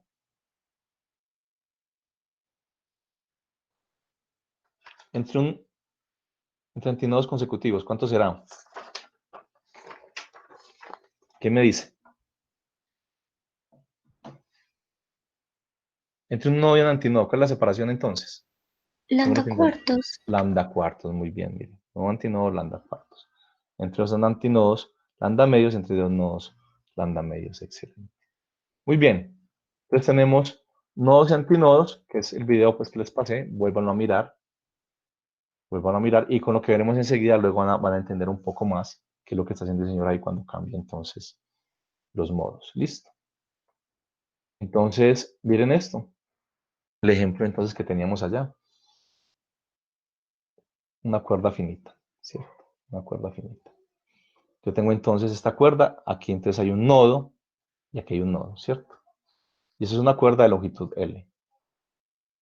Longitud L. ¿Listo? Entonces, pensemos entonces en este caso esta cuerda, donde tengo en los dos extremos tengo nodos, miren, kx igual a mπ. Y, ¿cierto? ¿Qué tenemos acá? Una condición y es que la longitud total x va a ser L. Entonces, una cuerda finita, ¿cierto? Que es lo que tenemos. Una cuerda que tiene dos extremos fijos, ¿cierto? Tiene dos nodos, ¿cierto? Uno puede crearse un ejercicio donde, por ejemplo, esto sea una varilla y aquí hay una argolla y este punto también se pueda mover, ¿cierto? Pero cuando hablamos de ondas estacionarias, una cuerda finita, estamos hablando de que en los extremos hay nodos, ¿cierto? En los extremos tenemos dos nodos y esta es la condición de nodos. Kx es mπ. Y recordemos que nosotros generalmente vamos a trabajar en función de la longitud de onda. ¿Listo? Entonces, lo que hacemos es, miren, K, reemplazarlo entonces por 2pi sobre lambda. Y la condición es que, la restricción aquí es que la longitud total de la cuerda la vamos a llamar L. Y que en la condición de nodos, eso vale MP, que fue lo que calculamos. Y miren acá, ojo con esto ahora. Miren que este contador aquí M empieza en 1, 2. ¿Y por qué razón empieza en 1, no empieza en 0?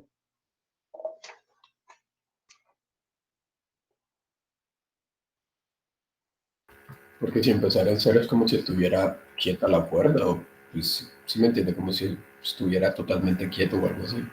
Si M es 0, ¿cuánto valdría L? 0. Exacto. Es como si no hubiese cuerda, ¿cierto? Entonces miren que una cosa es la condición matemática, pongamos acá.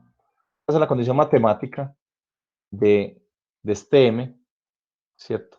2M, 2M más 1 por pi, donde M es 0 más o menos 1 más o menos 2 más o menos 3. Y luego la condición del sistema que uno tiene, ¿cierto? Antes todas eran positivas, entonces era M0, 1, 2, 3. Pero además aquí, miren, si escojo M0, estoy diciendo que la longitud es 0, si la longitud es 0 no hay cuerda, no hay problema. Entonces tenemos que 2pi sobre lambda por L es igual a MP. Entonces miren acá. Despejamos lambda de acá y me queda, miren, lambda es 2L sobre M. Miren. Entonces miren, si M es 1, me da 2L. Si M es 2, me da L. Y si M es 3, me da 2/3 de L. De acá, ¿cierto? Pero mire lo que vamos a hacer. Pensemos entonces, en lugar de tener esa expresión, lambda en términos de L, vamos a hacer lo siguiente. Ojo con esto.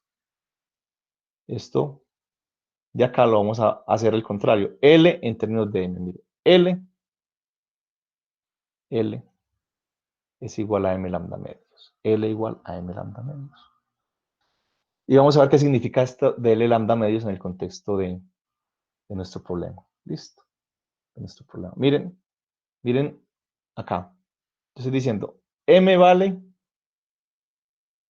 para el primer caso, M vale 1. Si M es 1, L es igual a lambda medios. Estoy diciendo, en la longitud L me cabe en lambda medios. ¿Cierto? Y yo sé que lambda medios es ¿qué cosa? Por ejemplo, en este problema. ¿Qué información me es útil para este problema? Tengo dos nodos. ¿Cuál es la separación mínima entre dos nodos? Muchachos. Lambda medio. Lambda medio, ¿cierto? Entonces la figura me dice, mire, este es el modo que usualmente uno tiene en una cuerda. Si yo tengo una cuerda de una guitarra y yo la rasgo, obtengo este modo. Mire. Listo. Eso es lo que yo observo. Pero yo puedo tener varios modos, como lo muestra el experimento. Miren, si M es 2, ya le va a valer lambda, ¿cierto? Y como la separación entre un nodo, entre dos nodos, es lambda medios, entonces acá tener 3 nodos. Entre dos nodos lambda medios y en los otros 2 lambda medios. Mire. En L hay un lambda y así sucesivamente. Si M es 3, en L va a haber 3 lambda medios. 1 lambda medios, 2 lambda medios, 3 lambda medios. Entonces, la pregunta es, ¿por qué cuando uno rasga la cuerda, profe, si tiene dos nodos, siempre observa esto? ¿Y por qué no observa esto y esto? Entonces, cuando yo daba laboratorio, yo esta historia la cuento todos los semestres, yo les ponía a ustedes en el laboratorio a hallar este modo con el dedo. ¿Qué significa eso? Lo veremos ahora. ¿Cómo halla uno estos modos? ¿Cierto? Miren, ¿cómo lo hacía el señor allá en el experimento? ¿Cierto? Tenía una fuente aquí que generaba la perturbación, perdón, una fuente aquí que generaba la perturbación, la onda incidente y la onda reflejada continua, y lo obtenía cosas de este estilo, miren. Obtiene, miren, aquí hay aquí hay un antinodo, aquí hay 2 y aquí hay 3 antinodos, ¿cierto? La pregunta es cómo se obtienen esos antinodos. Lo vamos a ver enseguida, ¿cierto? Uno puede tener varias formas, ¿cierto? Varios nodos y antinodos dependiendo cómo existe el sistema. Eso es lo que vamos a encontrar nosotros. Y lo que se veía. Uno usualmente está acostumbrado a esto, ¿cierto? Pero uno puede lograr esto escogiendo aquí la perturbación adecuada. Yo, por ejemplo, lo hacía ¿con quién? Con el dedo. Pero hay unos aparaticos que lo que hacen es eso. Uno puede cambiar la frecuencia, veremos ahora, y producen estos modos. Entonces vamos a ver. Entonces eso, miren. Lambda, ya lo tenemos. 2L sobre M, lo teníamos acá. ¿Listo? 2L sobre M. Y calculemos entonces las frecuencias propias del sistema, la frecuencia. Vemos que la frecuencia es la velocidad sobre la longitud de onda. Miren. Reemplazo entonces lambda, miren lambda acá, que es 2L sobre M. Entonces me queda MB sobre 2L. Y recordemos que la velocidad entonces en ese medio depende de qué cosas, depende de la rigidez y depende de quién, de la inercia. Entonces miren que la frecuencia con que oscila el sistema depende de quién, de la longitud, que es la geometría del sistema, y de la rigidez y la tensión y la inercia. Rigidez e inercia. Rigidez la tensión y la inercia la densidad lineal. Imagínate, las frecuencias con que puede oscilar el sistema, puede vibrar, dependen de la geometría, que son la longitud, y de la rigidez e inercia. Y la rigidez e inercia, ¿listo? La rigidez e inercia. ¿Listo? Entonces, ¿qué estamos diciendo ahí? Miren, muchachos, las frecuencias, miren, dependen de esos parámetros T muy L. ¿Listo? T muy L. T muy L. Entonces, pensemos en lo siguiente. Miren, es la expresión 1. ¿Cuál es la expresión más baja la frecuencia más baja de vibraciones? ¿Cuándo M vale cuánto? La frecuencia más baja de vibración es cuando M vale tanto. ¿Cuál es el mínimo valor de la frecuencia acá? ¿Para qué valor de M? Para 1. M1, ¿cierto? Si M es 1, la frecuencia, la llamemos la fundamental, que es la más baja. Cuando M es 1, va a ser entonces B sobre 2L, ¿cierto? B sobre 2L. Ya sabemos B qué es. Entonces, la frecuencia más baja de vibración se llama frecuencia fundamental. La frecuencia fundamental va a ser B sobre 2L, ¿cierto? Y si yo reemplazo esa frecuencia fundamental en la ecuación 1, miren, 2 en 1, B sobre 2L, miren lo que me queda. Me queda que las frecuencias del sistema van a ser M veces M, la frecuencia fundamental, miren. La frecuencia del sistema va a ser M veces la frecuencia fundamental. ¿Listo? M veces la frecuencia fundamental. Ojo con eso. Entonces yo tengo, vamos a entender muchas cosas aquí, muchachos. Entonces tengo una frecuencia, velocidad sobre longitud de onda. Esa frecuencia depende de la geometría, que es la longitud, y de la rigidez e inercia del medio, de las tres propiedades, ¿cierto? Y yo voy a llamar frecuencia natural a la frecuencia más baja. Cuando m vale 1, me queda que es B sobre 2L. Entonces yo tengo que las frecuencias del sistema van a ser un múltiplo de la frecuencia fundamental, ¿cierto? M veces esa frecuencia fundamental. ¿Listo? Ojo con esto. Es lo importante aquí. Entonces, tengo el problema. Yo tengo entonces la cuerda finita con los extremos fijos. Ahora, ¿qué pasa? ¿Qué pasa si yo perturbo esa cuerda con una frecuencia externa? ¿Cierto? Listo. Entonces, supongamos lo siguiente. Problema que ponía yo en los laboratorios. Supongamos que la frecuencia fundamental de ese sistema de arriba, ojo con eso. Vamos a hablar de la frecuencia más baja, la fundamental, cuando me vale 1. Esa frecuencia fundamental era 50 Hz. ¿Listo? La frecuencia fundamental del sistema son 50 Hz. Para M, 1. ¿Listo? Mírenlo acá. Este caso. ¿Listo? M1. M1. En M1 tengo ¿cuántos? Nodos en los extremos y un antinodo en el centro. Entonces, frecuencia fundamental, le estoy diciendo, la frecuencia fundamental de modo 1 es 50, es el problema. En este caso, la frecuencia fundamental es 50 Hz. ¿Listo? Del modo 1. Del modo 1. Y yo tengo acá entonces un agente externo, ¿cierto? Un agente externo que me va a perturbar la cuerda. Entonces yo tengo este agente externo aquí. Supongamos que este agente externo aquí está oscilando a 10 Hz. A 10 Hz. ¿Listo? ¿Yo qué debo observar?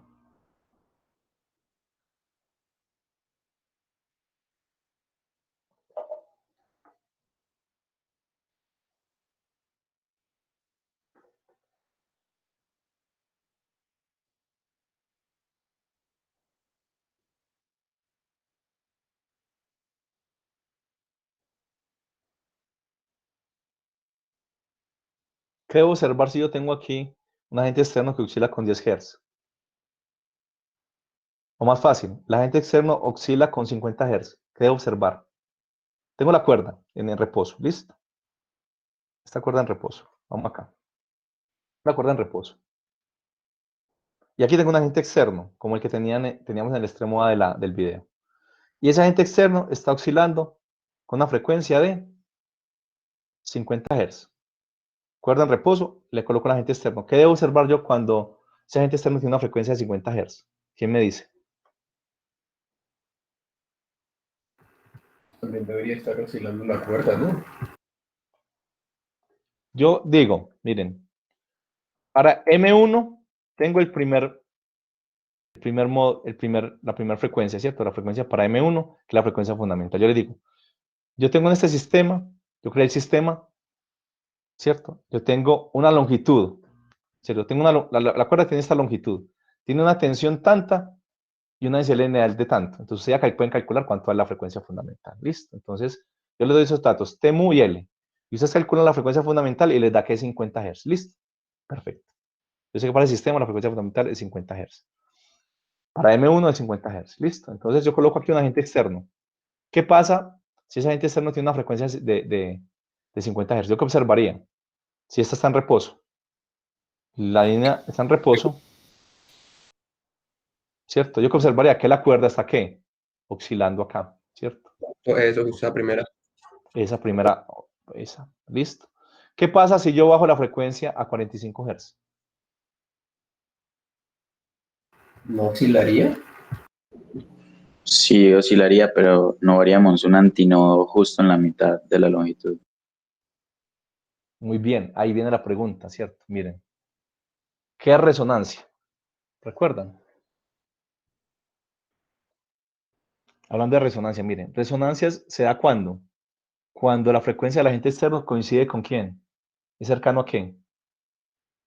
A la frecuencia natural del sistema. Exacto. Entonces, miren, perdón, miren acá. Entonces, miren, yo tengo este sistema, ¿cierto? Me dicen, ¿la frecuencia natural es cuánto?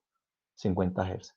Si yo tengo, el agente externo está oscilando a una frecuencia cercana a 50 Hz, la amplitud es como máxima, porque el sistema absorbe la máxima energía, recuerdan. Pero si no es 50 Hz, sino 49, ¿qué pasa? ¿El sistema oscila o no oscila? Sí, el sistema. Exacto, toma energía, pero toma menos. Entonces, ¿qué pasa? Que la amplitud ya no es máxima. Concepto de qué resonancia. Cuando la frecuencia del agente externo es cercana a la frecuencia natural del sistema, ¿qué pasa? El sistema absorbe energía, ¿cierto? Y es máxima cuando es cercano. ¿Y qué pasa cuando me alejo? 49, entonces uno observa que la amplitud es menor. 48 y va bajando la amplitud, ¿cierto? ¿Por qué? Porque absorbe menos energía. Fenómeno de resonancia. ¿Listo? Entonces yo le digo, yo lo pongo en 50 Hz y la amplitud es máxima. Dosis sub 0. ¿Listo? Ahora la primera pregunta era esa, ¿qué pasaba si lo hago en 50 o menos? La segunda pregunta es, yo tengo aquí un dispositivo, que es lo que tiene en el laboratorio, que le puede cambiar la frecuencia, ¿cierto? De oscilación acá. La pregunta es, ¿qué frecuencia le debe colocar al agente externo para obtener este modo de acá? 100. 100, exacto, mire. La primera es 50, el segundo es ¿cuánto? 2 por la primera, o sea, 100. Entonces, si yo le pongo 100 Hz, no 50, obtengo este modo. Y este modo, ¿cuántos Hz les tendría que poner entonces al sistema? Para este modo. 150. 150. ¿Qué estamos diciendo? El sistema oscila con unas frecuencias que dependen de quién, de esos parámetros. Vean. B sobre 2R es la frecuencia fundamental y es un múltiplo de esa frecuencia. Entonces, si uno tiene la frecuencia fundamental, que es esta, y le piden allá el modo 3, ya sabe que multiplica la fundamental por 3. Simplemente es eso. ¿Cierto? Profe, ¿Qué es otra cosa una importante pregunta. acá? Y Disculpa, si ¿sí? yo tengo como una frecuencia de 57 Hz, en el segundo caso sucedería en el primero, que pues que también las amplitudes van bajando. Muy bien. Miren la pregunta de su compañero que es bien interesante. Mire, uno tiene lo siguiente. Yo tengo un péndulo, ¿cierto? Pensemos en un péndulo. Yo tengo un péndulo, ¿listo? Entonces, uno en péndulo, yo le digo, yo quiero que el péndulo oscile con una frecuencia de 10 Hz. ¿Yo puedo lograr eso o no? Lo juego con la mano, la masa. Yo puedo con la masa obligarlo a 10 Hz, ¿cierto? O el sistema masa resorte, a 20, ¿cierto? Puedo coger un sistema masa resorte y colocarle un pistón y moverlo a la frecuencia que yo quiera, ¿cierto? Yo puedo, porque estoy considerando el centro de masa, no solo la partícula. Cuando tengo un conjunto de partículas, acá, entonces esto no oscila con cualquier frecuencia, ¿cierto? Las frecuencias dependen de quién, dependen de la velocidad y la longitud. Porque estamos acá, las frecuencias no son cualquiera, dependen de estos parámetros. ¿Listo? Muy bien. Y entonces encuentro que hay una frecuencia que es la fundamental y una frecuencia múltiple que son el resto de frecuencias. ¿Listo? Muy bien. Entonces tengo, la fundamental es esta, 50 Hz. Vamos a que coincide en 50 Hz. La segunda es 100 y la tercera 150. ¿Listo? La pregunta de su compañero es qué pasa entre la primera y la segunda. Es decir, yo estoy en 50 Hz y paso a 100. ¿Listo? En ese intermedio, ¿qué pasa? ¿Quién me dice? Recuerdo lo que hablamos de resonancia. La amplitud vuelve a disminuir. Miren esto. Ojo. Concepto de resonancia, ¿cierto? Cuando la frecuencia externa es muy cercana a la frecuencia fundamental, el agente externo le entrega la mayor parte de la energía del sistema, ¿cierto? Y si le entrega la mayor parte de la energía del sistema, ¿qué pasa? ¿El sistema qué? Entra en resonancia, ¿cierto? Listo, mire. Entonces, 50 Hz, supongamos que esta es la amplitud máxima. ¿Qué pasa si yo paso a 51 Hz? Me voy alejando de la frecuencia fundamental. ¿Qué pasa con esta amplitud? ¿Qué esperarían ustedes? Va disminuyendo. Va disminuyendo. Entonces, 51 Hz, la amplitud, como absorbe menos energía, es menor. 51, 52, 55 y va disminuyendo, ¿cierto? Y dependiendo de los parámetros del sistema, va a llegar un momento, pongámosle, no sé, por decir algo así bien simétrico, ponemos que 75, ¿cierto? Ya la amplitud es muy pequeña aquí. Está vibrando aquí, pero no pasa nada. Y luego voy pasando, ¿cierto? Voy pasando, pues vemos que estamos en 90 Hz, ¿cierto? Me voy acercando a quién? A la segunda frecuencia fundamental, a la segunda frecuencia de este modo, ¿cierto? Que es 100. En 90, ¿qué puede pasar, por ejemplo, en 90? ¿No qué esperaría? Pues eso depende de los parámetros del sistema. ¿Qué me dice? Ya empiezan a aparecer los dos picos, pero todavía no con máxima amplitud. Excelente, miren eso, miren. Usted tiene 50 Hz, ya sabe, 50 Hz, primer modo de vibración. Entonces, ¿qué hay? Un antinodo en el centro.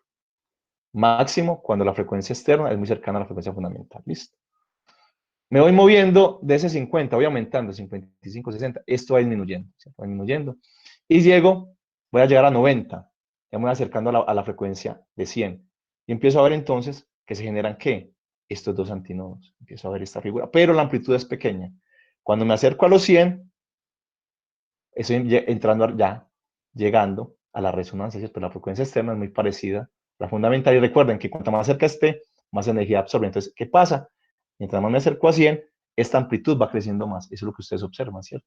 Y si hacen el ejercicio, se puede hacer fácilmente en el laboratorio, uno cambiando la frecuencia y observa que pasa de este a este, y que esta es máxima justo cuando la frecuencia es dos veces esta. Y lo mismo, tiene 2, esto se va desapareciendo, el 2, la amplitud va bajando a medida que voy en 110, 120, y cuando me acerco a 150, aparece el tercer antinodo, ¿cierto? Entonces aquí hay varios conceptos. Uno es entonces, la resonancia, y otra cosa que la frecuencia, ¿cierto? De oscilación, las frecuencias de oscilación del medio dependen de la longitud, la rigidez y la inercia. Entonces eso es muy interesante porque estos ejercicios de onda estacionaria son muy bonitos en el laboratorio, y lo que yo les decía, entonces, por ejemplo, yo les daba en el laboratorio, colocaba algo similar aquí colocaba el agente aquí que oscilaba, y aquí colocaba una polea con una masa. Entonces daba una tensión, tenía una longitud y tenía los parámetros de la cuerda. Entonces yo sabía que la frecuencia fundamental era ¿cuánto? Era 50. ¿Listo? Entonces decía, hagan el ejercicio para 50. Cambien la frecuencia. Entonces, si disminuía de 50 o aumentaba de 50, veía que la amplitud disminuía. Y vea la transición en estos dos. Pero un problema más interesante era, dada una cuerda, solamente con el dedo trate de obtener este modo. ¿Listo? Uno lo que hace es, si uno perturba una cuerda, uno normalmente encuentra esto. Pues no con tanta amplitud, pero encuentra que la cuerda vibra. Pero si uno lo hace con una frecuencia, ¿cierto? determinada uno puede lograr. Entonces yo, que en el tiempo de profesor de cátedra de laboratorio, tenía tiempo para jugar con esto, lo hacía con el dedo, ¿cierto? Entonces practicaba y uno con el dedo puede lograr. Entonces, miren, si lo hace con la frecuencia adecuada, con la perturbación adecuada, cambiará estos modos que no son los usuales, o inclusive los 3 modos. Y también cuando iniciamos el curso, hacíamos unas demostraciones, hacíamos ondas estacionarias también en las ondas en un tubo, que lo veremos en la próxima clase, y hacíamos ondas también estacionarias, una lámina metálica con arena, y veamos cómo se formaban los nodos ahí. Es un asunto muy interesante porque incluye también el tema de resonancia. Cuando la frecuencia externa coincide muy cercana a la frecuencia fundamental, hay la máxima distribución de energía y por lo tanto la amplitud es máxima. De lo contrario, decrece. Muy bien. Y esto, muchachos, esto que es lo último, para que lo tengan en cuenta, que es muy interesante, esto se usa mucho, y es simplemente, vamos a llamar la relación entre la frecuencia de cualquier modo y la frecuencia fundamental. Cuando pasa la frecuencia fundamental acá miren, frecuencia sobre frecuencia fundamental me da M, y este M es el que se le conoce como orden del armónico. Y ojo con eso para los problemas, eso sí me lo anotan por ahí, porque es una definición que usamos nosotros. Cuando M vale 1, decimos que es el primer armónico o modo fundamental, y cuando M es igual a 2, decimos que es segundo armónico o primer sobretono, ¿cierto? O sea que el primer sobretono, ojo con esto en los problemas, es el segundo armónico, no el primer armónico, ¿cierto? Ojo con esto. Los sobretonos van después del segundo armónico, o sea que el primer sobretono es el segundo armónico y el segundo sobretono es el tercer armónico. Ojo con esto. Esta definición es la que usamos para los problemas. Ojo. Los sobretonos empiezan después del segundo armónico. ¿Listo? Ojo con esto. Entonces, el armónico M es el sobretono M-1. ¿Listo? Ojo con eso. Ojo con eso. Sobretonos después del segundo armónico. Si me piden segundo sobretono, ¿qué armónico es? Tercer armónico. ¿Cierto? El armónico M es el sobretono M-1. Eso lo anotan acá. El armónico M es el sobretono M-1. Porque esa definición es la que usamos para los problemas y en un parcial se confunde mucho. Les pregunto el segundo sobretono, ¿cierto? Segundo sobretono, ¿y qué es lo que me calculan? El segundo armónico. No, señores, el segundo sobretono es el tercer armónico. ¿Listo? Ojo con eso, muchachos. Bien, esto me lo anotan acá. El armónico M, el sobretono M-1, ¿cierto?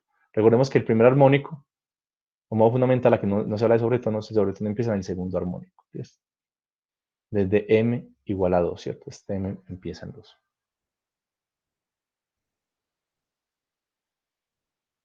Listo, muchachos.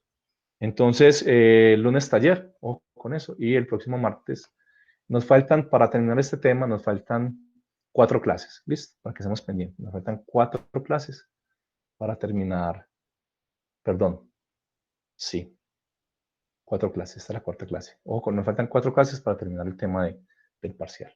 Y tenemos por ahí en medio un festivo, ¿listo? Bueno, muchachos, hoy sí me excedí con el tiempo, pero era importante, muchachos, lo del video, ¿cierto? Ojo, vuelvan a ver el video y repasen, ¿cierto? Concepto de resonancia, qué pasa cuando paso de un modo a otro, ¿cierto? Miren que aquí los modos están de alguna forma cuantificados, ¿cierto? Un modo es múltiplo del otro, del fundamental, ¿cierto? Es bien importante, ¿por qué? Porque depende de la geometría también del sistema. ¿Listo? Muy bien, muchachos. Nos vemos entonces el lunes taller y nos vemos el martes. Que estén muy bien. Muchas gracias. Profe, una cosita.